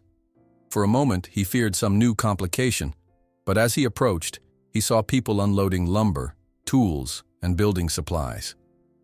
"What's all this?" he asked the nearest worker, a man he recognized from the hardware store. "Thought you might want something better than this tin can to live in," the man replied with a grin. "Pastor Mike mentioned you'd need a proper cabin on the new property. No reason we can't get started tonight." As he observed the activity around him, neighbors who had barely acknowledged his existence now building him a future, Jack felt Thunder nudge his shoulder through the trailer window, as if to say, "See what we've done." And for the first time since returning from Vietnam, the old veteran allowed himself to cry openly, not from pain, but because he finally understood that his broken life hadn't ended. It was just beginning a new journey. For the first time since returning from Vietnam, the old veteran allowed himself to cry openly, not from pain, but because he finally understood that his broken life hadn't ended. It was just beginning a new journey. The weeks that followed unfolded with a rhythm and purpose Jack had forgotten could exist. Each morning began the same way, dawn breaking over the eastern hills, painting the meadows in gold as Jack made his way to Thunder's temporary quarters. Soon, very soon, they would have a proper home on their newly acquired sanctuary land. The community's enthusiasm manifested in a flurry of hammers, saws, and determined voices. Where Jack's dilapidated trailer once stood, the framework of a modest cabin now reached toward the sky. Men who'd barely nodded to Jack at the hardware store now called him by name, asking his preference on window placement and porch size. "Nothing fancy," Jack would invariably answer, uncomfortable with the attention. "Just needs to keep the rain out." Sarah laughed at this response as she handed out cold drinks to the volunteers. "Let them do this for you, Jack. It's not just about you. It's about what you and Thunder represent to this town. On a particularly bright Tuesday morning, Jack led Thunder from the main stable toward their new territory for the first time. They walked side by side, no lead rope necessary, an unlikely pair making their way across land that would soon become the Second Chance Sanctuary. "This is home now," Jack told the horse, his voice low and steady, the tone that had become their private language. "No more uncertainties." Thunder moved with deliberate steps, his nostrils flaring to capture the sense of his new domain. Where once his eyes had darted fearfully at every shadow, they now surveyed the rolling pasture with cautious interest. The transformation wasn't complete. Jack knew better than anyone that trauma didn't vanish overnight. But the difference was remarkable to anyone who had seen Thunder in those first terrifying days. Each morning, Jack and Thunder established a routine of exercises that showcased their extraordinary partnership. Simple movements at first, walking side by side, stopping simultaneously, turning in perfect synchrony, all accomplished without physical contact, just subtle body language and quiet words. Sarah documented these sessions with her phone, creating a growing library of evidence showing Thunder's rehabilitation. "People need to see this," she insisted. "What you're doing here could help other traumatized animals." On the 5th day after Harrison's departure, a small gathering assembled at the edge of the north pasture. Sarah, beaming with pride, installed a hand-painted sign that read, "Second Chance Sanctuary, where broken souls find a new beginning." "It's official," she announced, stepping back to admire her handiwork. "The paperwork cleared yesterday. This land belongs to the sanctuary now." Jack nodded, one hand resting on Thunder's neck. The horse remained calm despite the small crowd, though Jack could feel the subtle tension in his muscles, the vigilance that might never completely disappear. The transformation of the property progressed with astonishing speed. The north stable, once used for storage, was cleared and renovated. Stalls were rebuilt, fencing repaired, water lines extended. Jack watched with quiet amazement as Shelbyville rallied around the sanctuary that had existed only in dreams mere weeks ago. "Never seen anything like it," Martha commented one afternoon as she delivered lunch to the workers. "This town hasn't come together like this since the flood of '97. Late one afternoon, as shadows lengthened across the newly cleared paddock, the sound of a truck engine drew Jack's attention. Sheriff Bennett's official vehicle pulled up, towing a horse trailer. The sheriff stepped out, his expression uncharacteristically somber. "Jack," he called, removing his hat. "Got something here I think you need to see." Jack approached cautiously, Thunder following a few paces behind. The sheriff moved to the trailer's rear doors and opened them slowly. "Found her yesterday," he explained quietly. "Owner had her chained to a tree behind his property. No food, barely any water. Inside the trailer stood a skeletal bay mare, her ribs protruding sharply beneath a dull coat. Her head hung low, eyes nearly vacant. Jack recognized the posture immediately. It was the same defeated stance he'd seen in men who'd given up hope in VA hospitals and homeless shelters. "Took her under the animal cruelty statute," the sheriff continued. "Thought maybe you'd know what to do with her." Jack approached the trailer slowly, keeping his movements deliberate and his voice soft. "Hello there, girl. You're safe now." The mare didn't respond, didn't even raise her head. Years of neglect had taught her that humans brought only pain or, at best, indifference. To everyone's surprise, Thunder approached the trailer, nickering softly, a sound Jack had never heard him make before. The stallion stretched his neck toward the mare, nostrils flaring gently. "Well, I'll be damned," the sheriff whispered. "It's like he knows." "He does know," Jack replied. "Better than any of us." They named the mare Melody, though it would be days before she showed any response to her new name or surroundings. Jack employed the same patient techniques he'd used with Thunder, simply being present, offering food without demands, speaking in that same gentle cadence that carried no expectations. Thunder's behavior toward Melody surprised everyone. The stallion that had been deemed too dangerous to be near other horses positioned himself as a protector, often standing between the mare and perceived threats, showing her which grass was sweetest, which water freshest. It's like he's teaching her how to be a horse again, Martha observed one morning, watching the pair graze together. He remembers what it's like to be afraid, Jack replied. And he remembers what helped. As the sanctuary took shape, Jack found himself slowly changing as well. The tight shell he'd built around himself since Vietnam began to crack. One evening, as volunteers shared a communal dinner outside the nearly completed cabin, Jack surprised himself by sharing a story from his tour of duty, not about combat or death, but about a small act of kindness from a village elder who had offered him shelter during a monsoon. The volunteers listened with respectful attention, sensing the significance of this moment. For many, it was the first time they'd heard Jack speak more than a few sentences at once. "You know," said Tom Bradley, a retired mechanic who had been helping with the stable renovations. "My son served in Iraq, came back different, doesn't talk much about it either." Jack nodded, understanding passing between the two men without need for elaboration. Sometimes there aren't words for it. "Maybe that's why you and Thunder connect," Sarah suggested softly. "You understand each other without needing words." 2 weeks after Melody's arrival, a local reporter from the Shelbyville Gazette arrived to do a feature on the new sanctuary. Jack initially resisted, uncomfortable with publicity, but Sarah convinced him that the story might help attract donations and support. "People need to know what's happening here," she insisted. "How special this place is becoming." The reporter, a young woman with earnest eyes and a notebook full of questions, followed Jack through his morning routine with Thunder and Melody.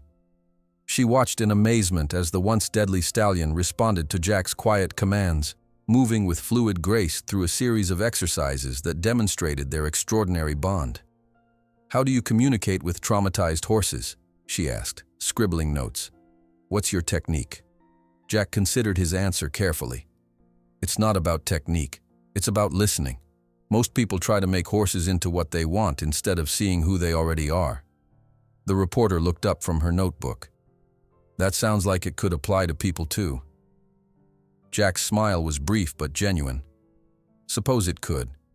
The article appeared 3 days later, taking up the entire front page of the local paper. "Second Chance Sanctuary, Healing Broken Spirits in Shelbyville," read the headline above a photograph of Jack and Thunder standing together in the morning mist. The story detailed Thunder's journey from killer horse to sanctuary ambassador and Jack's unconventional approach to animal rehabilitation. The sanctuary's phone, recently installed in the completed cabin, began ringing that same afternoon. A neighboring county wanted to know if Jack would consider taking in 2 neglected horses from a foreclosed property. A therapy center in Nashville inquired about visiting with their clients. And most significantly, a man identifying himself as Director Miller from the Veterans Center in Nashville expressed interest in bringing a group to observe Jack's methods. "We have veterans struggling with severe PTSD," Miller explained when he arrived for an initial visit the following day. His military bearing and crisp handshake identified him as a former officer. "Traditional therapy isn't reaching some of them. When I read about what you're doing here, I wondered if it might help." Jack showed Miller around the sanctuary, explaining his approach with Thunder and Melody. The director watched intently as Jack demonstrated the trust exercises, the quiet communication, the patience that formed the foundation of his work. "This isn't formal therapy," Jack cautioned. "I don't have training for that." "Sometimes the best healing doesn't come from textbooks," Miller replied. "Would you be willing to let us bring a small group next week? Just to observe, no pressure." As Miller's car disappeared down the driveway, Sarah appeared at Jack's side. "What did he want?" "Thinks what we're doing here might help some veterans," Jack replied, still processing the conversation. "Wants to bring a group next week." Sarah studied his face. "And how do you feel about that?" Jack watched Thunder guiding Melody to the best grazing spot, the 2 horses moving in tandem across the pasture. "Not sure. Never thought what happened between me and Thunder could help anyone else." As sunset bathed the sanctuary in golden light, Jack sat on the porch of his new cabin, watching Thunder and Melody graze peacefully in the distance. The cabin was simple but solid: 1 bedroom, a small kitchen, a living area with a wood stove, and this front porch where Jack suspected he would spend most of his time. It was more home than he'd had in 40 years. Sarah joined him, carrying 2 mugs of coffee. Miller called again. He's bringing 5 veterans on Tuesday morning. Jack nodded, accepting the coffee. You think this can really help them? I do, Sarah said simply. Sometimes it's easier to heal alongside someone who understands your pain without words. Thunder taught you that. As the sun sank below the horizon, Jack observed Thunder and Melody side by side in the pasture, 2 horses that had found safety together. And when Sarah asked if he would accept the Veterans Center's invitation, he responded thoughtfully, "Maybe it's time to discover if what happened between me and Thunder can help people who carry the same invisible scars I carried alone for 40 years. Maybe it's time to discover if what happened between me and Thunder can help people who carry the same invisible scars I carried alone for 40 years, Jack said, his gaze fixed on the horses grazing peacefully in the distance as twilight settled over Second Chance Sanctuary. Tuesday morning arrived with a sky the color of washed denim, promising another scorching Tennessee summer day. Jack had been awake since 4, an old habit from Vietnam that decades of civilian life hadn't erased. He sat on his porch steps, watching the sanctuary emerge from darkness as first light touched the eastern hills. Today would test everything he thought he knew about healing. The sound of gravel crunching under tires announced the Veterans Center van's arrival precisely at 9. Jack straightened his cleanest shirt, a faded blue button-down Sarah had insisted he wear instead of his usual work clothes. Thunder stood at the paddock fence nearest the driveway, ears pricked forward in curiosity rather than alarm. A significant improvement from just months ago when any vehicle would send him retreating in panic. Director Miller stepped out first, his military precision evident in his posture and the crisp nod he offered Jack. Behind him, 5 men of varying ages emerged more hesitantly. Jack recognized the careful way they scanned their surroundings, the instinctive threat assessment that never quite leaves a combat veteran. Jack, Miller extended his hand. Appreciate you agreeing to this. Men, this is Jack Wilson, Vietnam, 68 to 70, and the architect of what's happening here. Jack nodded, uncomfortable with the introduction. He studied the group briefly, 2 older men possibly from the Gulf War era, and 3 younger ones who carried the distinctive hollow look he associated with Iraq and Afghanistan. The youngest couldn't have been more than 25, though his eyes belonged to someone much older. Welcome to Second Chance, Jack said simply. Nothing fancy here, just a quiet place where we work with horses that have seen too much trauma. One of the older veterans chuckled. Horses with PTSD? That's a new one. Not so different from people, Jack replied. They just can't hide it behind words. The youngest veteran stood slightly apart from the others, his gaze fixed on the ground. The name tape on his jacket read, Collins. Unlike the others who at least attempted polite interest, Collins seemed completely disconnected, his body present but his mind clearly elsewhere. Sarah approached with a tray of coffee and muffins. Thought you all might like some breakfast. We can eat on the porch while Jack explains how things work here. As the group settled with their coffee, Jack found himself unexpectedly nervous. What had seemed natural with Thunder now felt awkward to articulate. I'm not a trainer or a therapist, he began. What happened between me and Thunder wasn't based on any method or technique. Then what was it based on? Asked one of the middle-aged veterans. Jack considered the question. Recognition, I guess. We saw the same thing in each other. He explained how Thunder had been traumatized in the racing accident, how the horse had retreated into aggression as self-protection, how conventional approaches had only reinforced his terror. As Jack spoke, he noticed Collins lifting his gaze briefly, a flicker of interest crossing his otherwise impassive face. Instead of trying to control him, I just sat with him, Jack continued. Didn't demand anything, just showed up day after day until he understood I wasn't a threat. Miller nodded. And how long before you saw progress? 3 weeks before he'd let me touch him, longer before he'd trust me completely. Jack looked toward the paddock where Thunder now stood watching them. Some days we'd make progress. Other days something would trigger him, and we'd start over. Recovery isn't linear. Several of the veterans exchanged glances at this statement, silent acknowledgement passing between them. "Would you be willing to demonstrate?" Miller asked. Jack led the group to the main paddock where Thunder waited. The horse's body language shifted subtly as the strangers approached, his head raised higher, muscles tensing beneath his glossy coat. Jack murmured quiet reassurances as he opened the gate, entering alone while gesturing for the others to remain outside. "This is where words don't matter much," Jack explained as he stood quietly in the center of the paddock. "Thunder doesn't care what I say. He cares what I mean." With no visible signal that the veterans could discern, Thunder approached Jack, stopping a few feet away.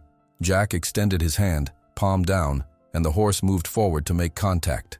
What followed was a silent communication of small movements, brief touches, and mutual awareness that seemed almost mystical to the observers. "He's reading Jack's body language," Miller explained quietly to his group. "Notice how the horse mirrors his breathing." For nearly 15 minutes, Jack and Thunder moved together in the paddock, the horse responding to imperceptible cues, stopping, turning, backing up, all without visible commands. The veterans watched in silent fascination, particularly when Jack demonstrated how Thunder would now allow himself to be touched in areas that had once triggered violent responses: the scarred flank, the injured leg, the sensitive areas around his ears. "Would any of you like to come in?" Jack finally asked. The older veterans declined politely, but one of the middle-aged men named Rodriguez volunteered. Following Jack's instructions, he entered slowly, keeping his movements deliberate and non-threatening. Thunder watched cautiously but didn't retreat. "Just stand still," Jack advised. "Let him decide if he wants to approach." Rodriguez nodded, visibly working to control his breathing. Thunder studied the stranger for long moments before taking a few tentative steps closer, nostrils flaring to catch his scent. "He's deciding if you're safe," Jack explained. "He can sense fear, but he can also sense honesty." "Honesty?" Rodriguez questioned quietly. "If you're pretending to be calm but you're not, he knows. Horses don't understand lying." After several minutes, Thunder allowed Rodriguez to briefly touch his neck, a significant gesture of trust that brought an unexpected sheen of moisture to the veteran's eyes. As Rodriguez exited the paddock, Jack noticed Collins watching intently from the fence, something having shifted in his previously vacant expression. Their eyes met briefly before Collins looked away, but Jack recognized the spark of recognition, the same he'd seen in Thunder's eyes that first day. After lunch, Jack introduced the group to Melody, explaining her background and the progress she'd made since arriving at the sanctuary. Unlike Thunder, who had channeled his trauma into aggression, Melody had collapsed inward, becoming nearly catatonic in her despair. "Different ways of coping with the same pain," Jack explained. "Some lash out, some shut down. Neither is wrong, just survival."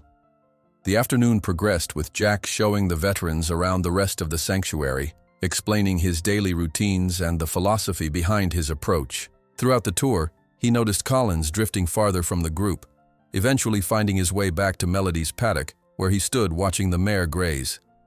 As the others gathered near the cabin for a final discussion with Sarah about volunteer opportunities, Jack approached Collins quietly.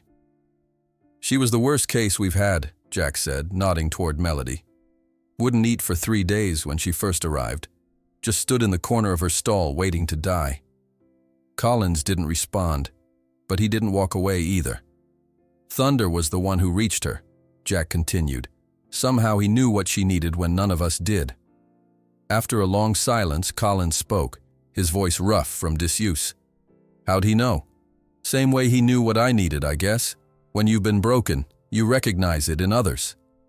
The young veteran's hands tightened on the fence rail. "The explosion wasn't even that big," he said suddenly, the words emerging as if pushed through a narrow opening. "Just an IED in a trash pile. Shouldn't have been a big deal." Jack remained silent, recognizing the rare moment when words needed space to exist. "Can't sleep more than an hour without seeing it.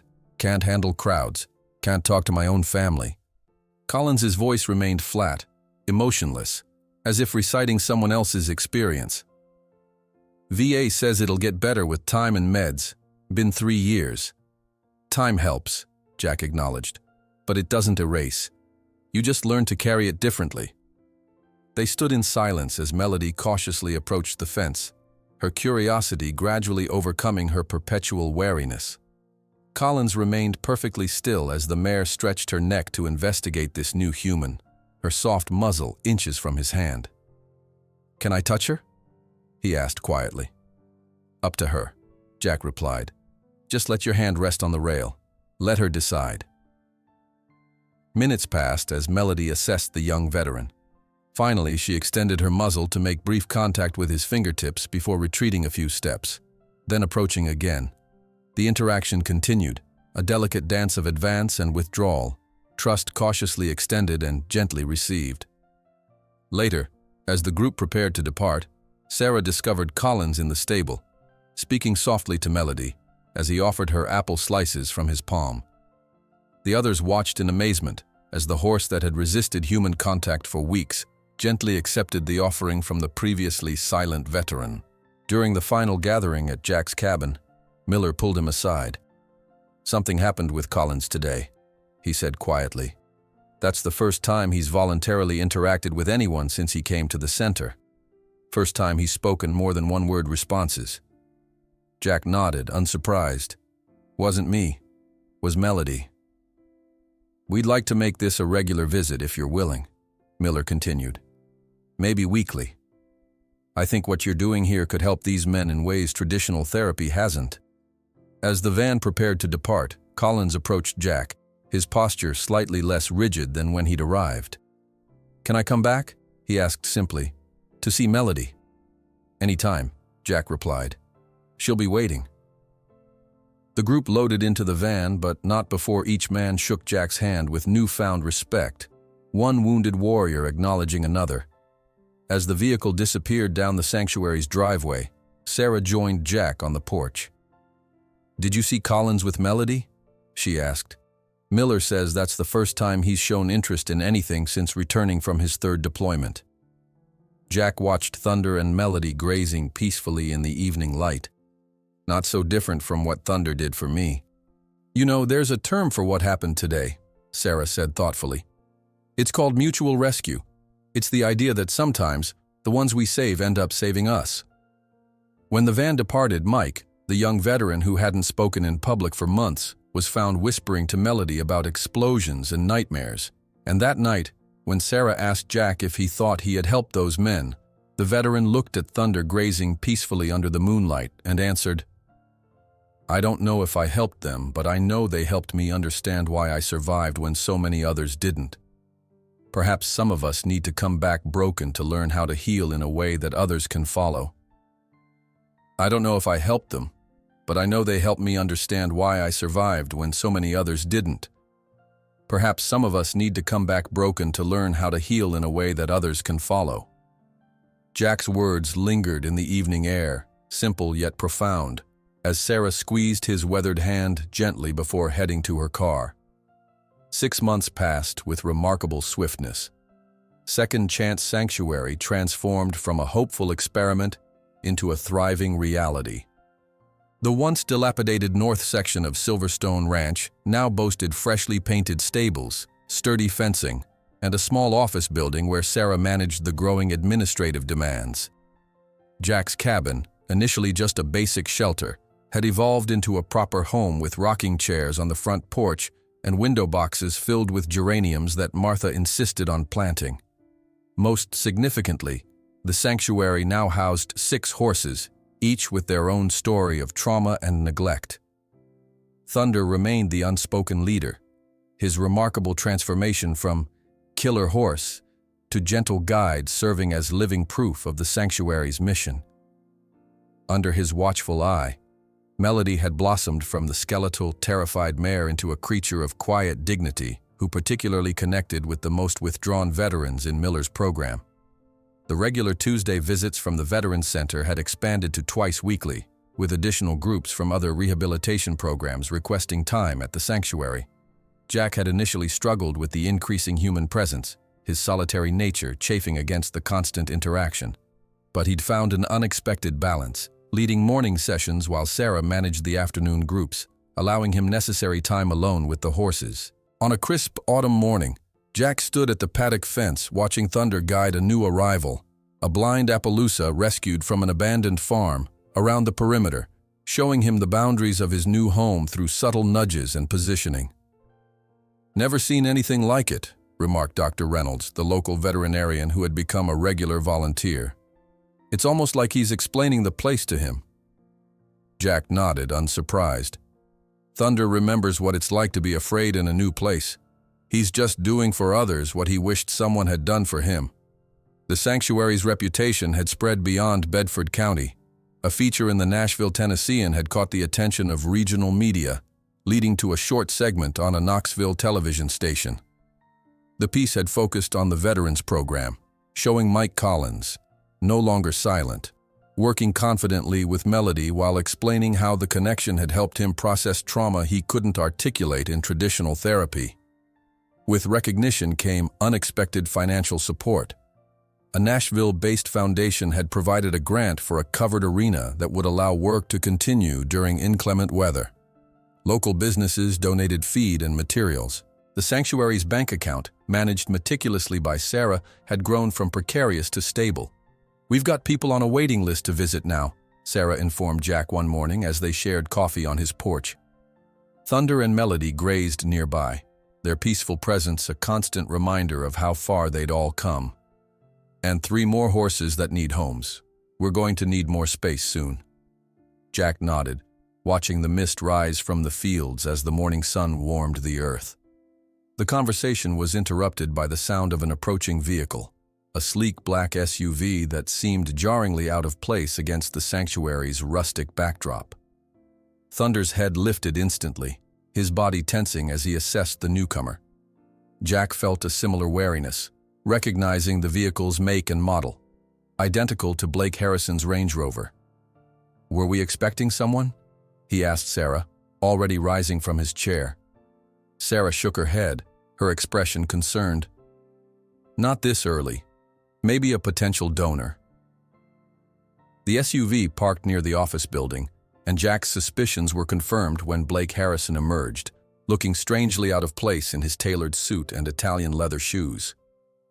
It had been 6 months since the businessman had relinquished the north section of the ranch, 6 months in which he'd made no contact or shown any interest in the sanctuary's development. "What's he doing here?" Sarah murmured, moving to stand beside Jack. "Nothing good," Jack replied, watching as Harrison was joined by 2 men in similar business attire, each carrying leather portfolios. They surveyed the sanctuary with calculating eyes, pointing toward the new stable and covered arena.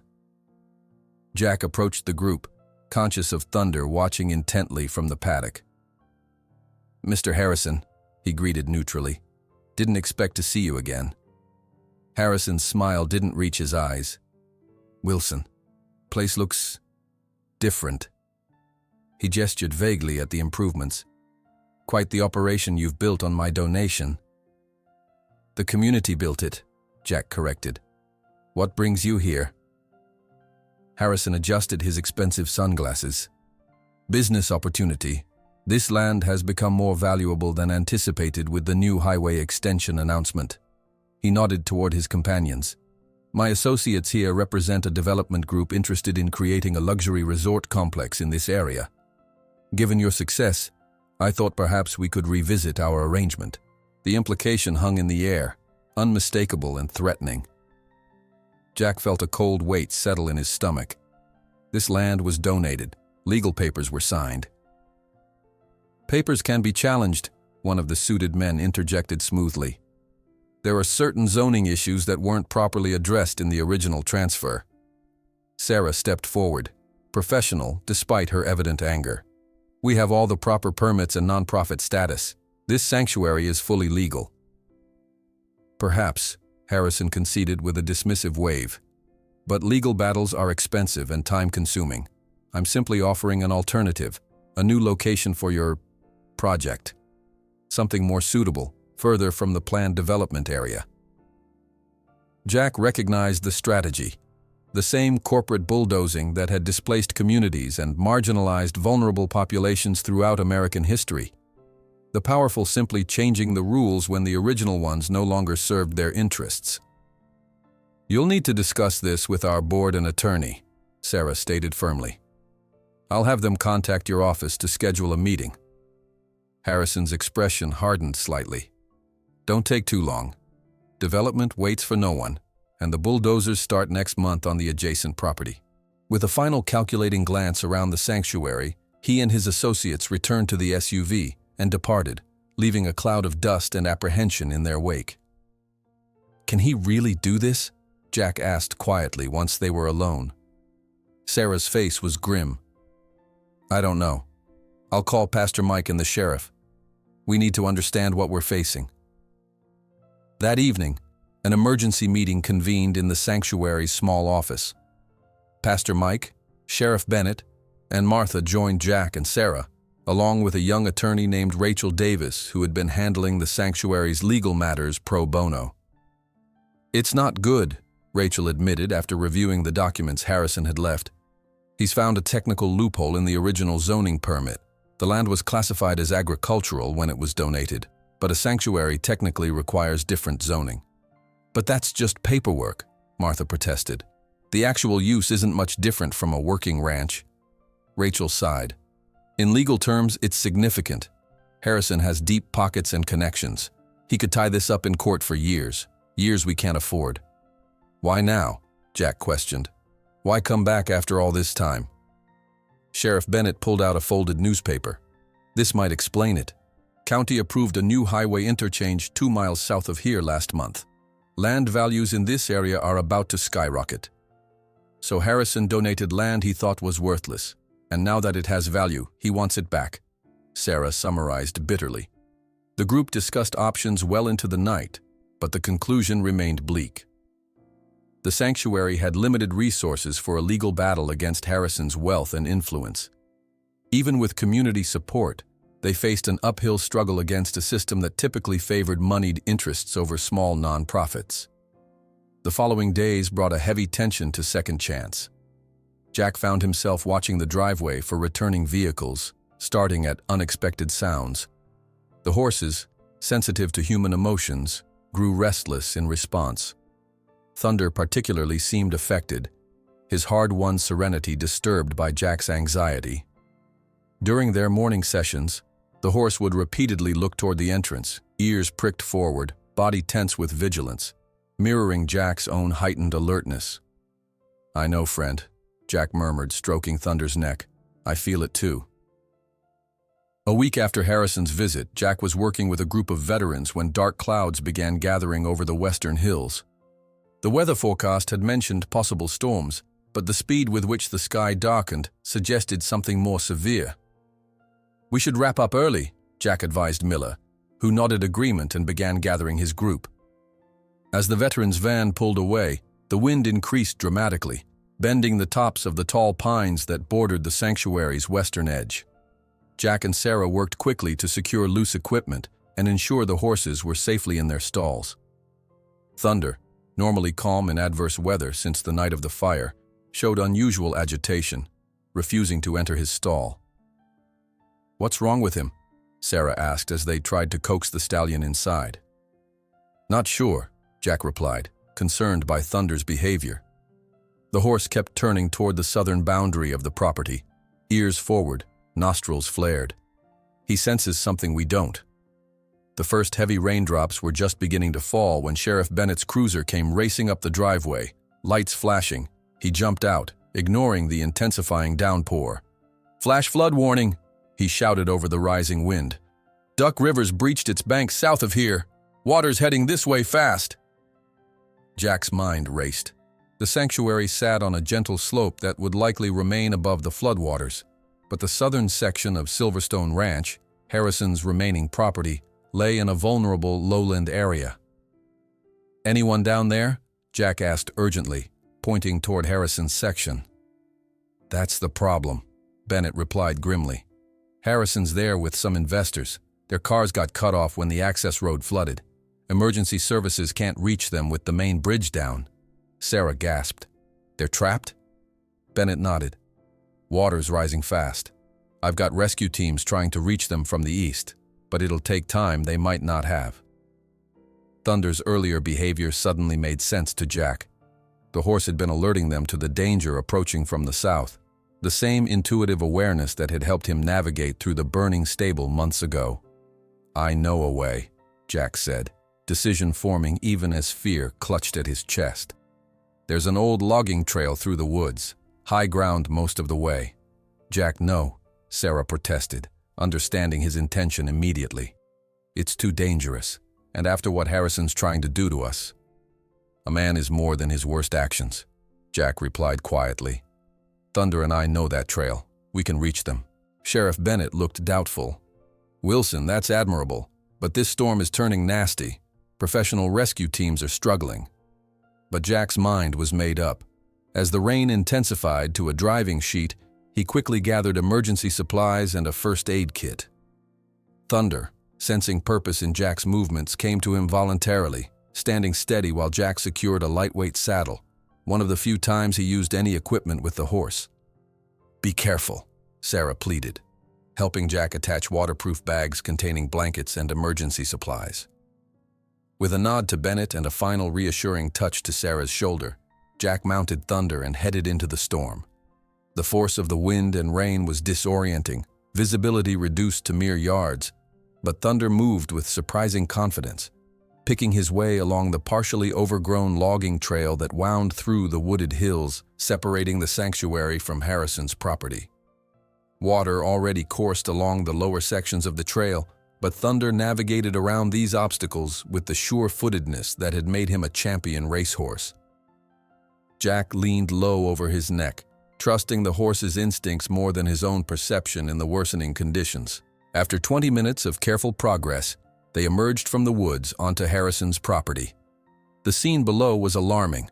Water had already reached the first floor of the ranch house, and several vehicles were partially submerged in the parking area. On the second-floor balcony, Jack could make out several figures huddled together, waving desperately upon seeing him. Getting to them would require crossing a section of fast-moving water. Jack hesitated, calculating the risk, but Thunder seemed to assess the situation with his own logic. The horse picked his path carefully, testing each step before committing his weight, somehow finding the most solid footing beneath the churning water. When they reached the house, Jack called up to the stranded group. "How many?" "5 of us," Harrison shouted back, his usual composure shattered by genuine fear. "The water came so fast." "One at a time," Jack instructed, maneuvering Thunder as close to the balcony as possible. "The horse can carry 2 at once. I'll make multiple trips to higher ground." The rescue operation proceeded methodically, Jack and Thunder transporting Harrison's associates to safety on higher ground where Sheriff Bennett had managed to position emergency vehicles. Each journey became more treacherous as the floodwaters continued to rise, but Thunder never faltered, his powerful body fighting against the current with determined grace. Harrison was the last to be evacuated.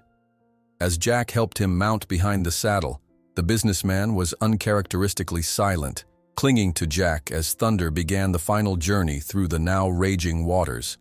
Halfway to safety, disaster struck. A section of fence, torn loose by the flood, came hurtling toward them in the current. Thunder saw it coming and swerved sharply, managing to avoid direct impact, but losing his footing on the submerged ground.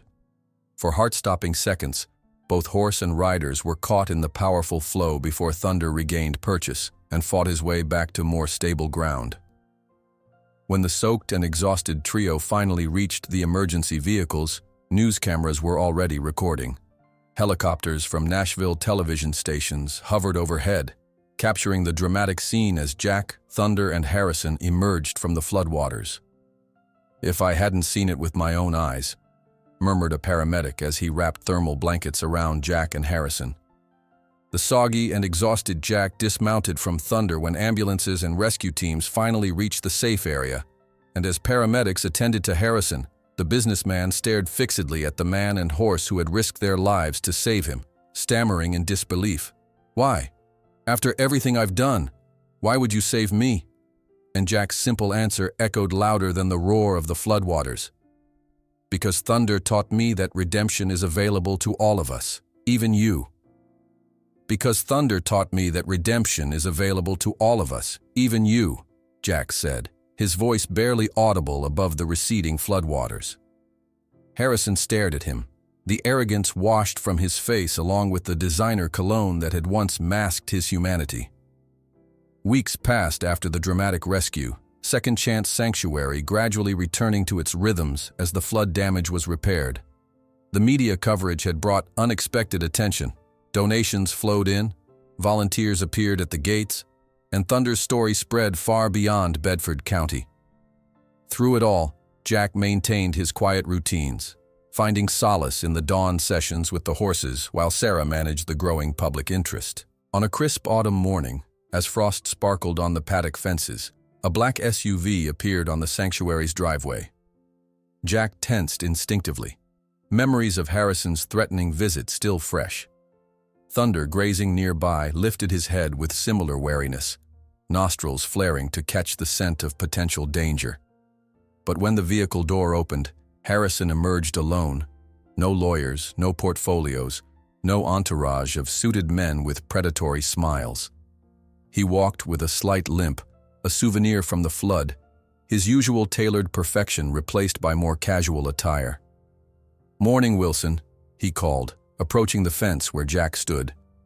Thunder moved closer to Jack, protective but no longer panicked by Harrison's presence. "Mr. Harrison," Jack acknowledged, noticing the changes in the man.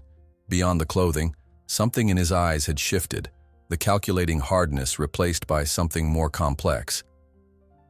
"Thought I'd stop by," Harrison said, his gaze moving from Jack to Thunder, then across the sanctuary grounds. "Been doing some thinking since that day." Jack remained silent, allowing Harrison the space to continue at his own pace. The same patience he'd shown Thunder in those first fragile weeks. "Almost dying changes your perspective," Harrison finally continued, one hand unconsciously rubbing his injured leg. "So does being saved by someone who had every reason to let you drown." The businessman turned to face Jack directly. "I've withdrawn all legal challenges against the sanctuary. The paperwork was filed yesterday." Jack nodded, feeling tension release from shoulders he hadn't realized were knotted. "Appreciate that." "That's not all," Harrison added, reaching into his jacket to produce an envelope. "This is the deed to the remaining acreage of Silverstone Ranch. I'm donating it to Second Chance, with proper zoning permits this time." A brief, self-deprecating smile flickered across his face. "And there's a financial endowment to ensure operations can continue regardless of future donations." Jack stared at the envelope, momentarily speechless. Thunder nickered softly, pushing his muzzle against Jack's shoulder, as if encouraging him to accept this unexpected gift. "Why?" Jack finally asked, unconsciously echoing Harrison's question from the flood. Harrison looked toward the hills, where morning mist still clung to the valleys. "My whole life has been about accumulating. Money, property, influence. Measuring success in what I owned rather than who I was."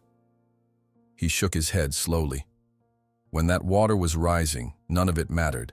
Not the business empire, not the social connections, not the bank accounts.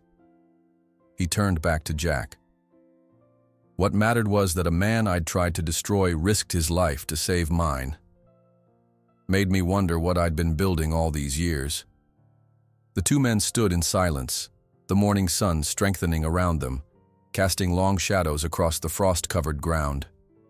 Thunder, sensing the shift in energy, moved closer to the fence, allowing Harrison to cautiously extend a hand toward his muzzle.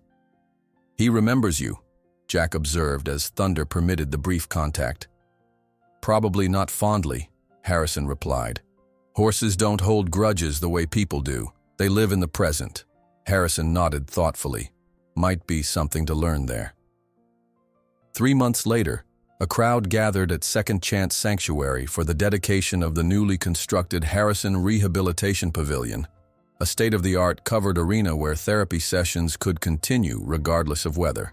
Television crews from Nashville positioned cameras strategically, capturing the remarkable collection of people assembled for the occasion: veterans in wheelchairs, children from trauma recovery programs, elected officials, and scores of local residents who had watched the sanctuary's evolution from desperate beginning to thriving reality. Harrison himself stood somewhat awkwardly at the podium, still adjusting to his role as benefactor rather than businessman. "This place represents something I didn't understand until recently," he began, his voice carrying across the attentive crowd. "It's about recognizing value beyond balance sheets and profit margins. It's about second chances, not just for horses or veterans, but for all of us who lose our way." Jack watched from the sidelines, uncomfortable with the ceremony but recognizing its importance for the sanctuary's future. Thunder stood beside him, no halter or lead rope necessary, his presence steady and calming. The stallion's transformation remained the most visible testament to the sanctuary's mission. From the terrified, aggressive, killer horse to this confident, gentle presence that now helped guide other traumatized animals to recovery. After the speeches and the ceremonial ribbon cutting, the formal event transitioned into a community celebration. Food tables laden with home-cooked dishes appeared, children ran laughing between paddocks, and spontaneous tours formed as volunteers proudly showed visitors the expanded facilities. Director Miller approached Jack, shaking his hand warmly. "The VA headquarters in Washington has been calling," he said. "They're interested in developing a national program based on your methods. They're calling it equine-assisted trauma recovery, but it's really just what you've been doing all along." Before Jack could respond, Mike Collins joined them, nearly unrecognizable from the silent, withdrawn veteran who had first visited the sanctuary.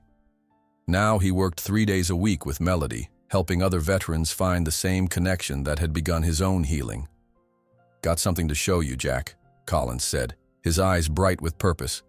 "We've been working on a proposal." He handed Jack a folder containing documents outlining a scholarship program for veterans interested in learning equine therapy techniques. "We want to call it the Wilson Fellowship. Train people to do what you do." Jack felt his throat tighten. "I don't have any special technique, just listening and patience." "That's exactly what makes it work," Miller replied. "The conventional approaches are too clinical, too structured. What you've developed here is more organic, more intuitive. It reaches people who've given up on traditional therapy." As the celebration continued, a group of children from the county's trauma recovery program gathered near the main paddock. They had prepared a special presentation, a handmade plaque to be mounted at the sanctuary entrance. A small girl with solemn eyes stepped forward to present it to Jack. "This is for you and Thunder," she said, her voice clear despite her shyness. "Because you showed us that broken doesn't mean finished." Jack accepted the plaque, reading the inscription aloud. "Dedicated to Jack Wilson and Thunder, who taught us that being broken doesn't mean being finished." Thunder, as if understanding the ceremony's significance, lowered his head to gentle eye level with the children. The same animal that had once been deemed too dangerous to approach now stood calmly as small hands reached out to stroke his gleaming coat.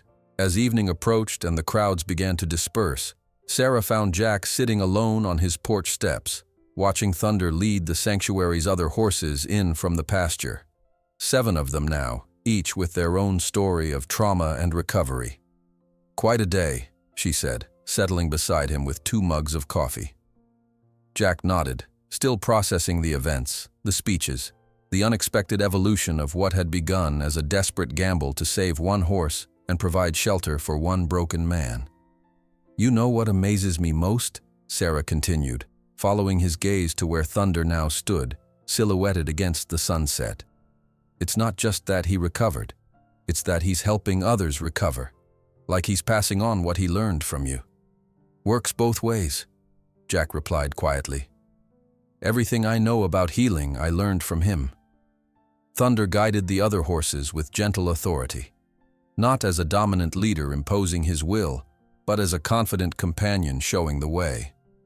The newest rescue, a skittish Arabian with burn scars from a barn fire, stayed closest to him, drawing visible comfort from the older horse's calm presence. The sanctuary had expanded beyond Jack's wildest expectations, not just in acreage and facilities, but in purpose and impact. What had begun as a refuge for two damaged souls had become a beacon for hundreds seeking the same healing.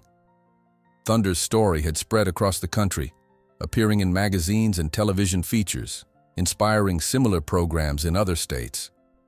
Harrison had kept his word, not only donating the land and funds, but becoming an advocate for the sanctuary's approach, leveraging his business connections to secure support from unlikely sources. The man who had once threatened everything Jack valued now worked alongside him, finding his own redemption in the process. As darkness settled over the hills and the first stars appeared, Jack and Sarah moved to the rocking chairs that Martha had insisted on adding to his porch. Thunder guided the last of the horses into the barn area where volunteers were preparing evening feed, then returned to graze contentedly near Jack's cabin, a nightly ritual that had developed without training or expectation. "Have you thought about Miller's offer?" Sarah asked. "The national program?" Jack considered the question, watching Thunder's outline against the deepening blue twilight. "Not sure I'm the right person to design something like that. I just did what felt right with one horse." "That's exactly why it should be you," Sarah replied. "Because you understand it's not about techniques or protocols. It's about connection, seeing the value beneath the scars." She reached across to take his hand, their fingers intertwining with the comfortable familiarity that had grown between them. In the paddock, Thunder lifted his head at the sound of a distant owl, his silhouette regal against the fading light. As stars began to sparkle across the velvet sky above Shelbyville, Jack watched Thunder gently guiding the other rescued horses back toward the stable, not as an imposed leader, but as a guide who had known the abyss and found his way back. And as Sarah's fingers entwined with his, the veteran smiled, finally understanding what his mother had always said about the deepest wounds. It's not our scars that define us, but how we choose to carry them, and whether we decide to use them to better understand the pain of others.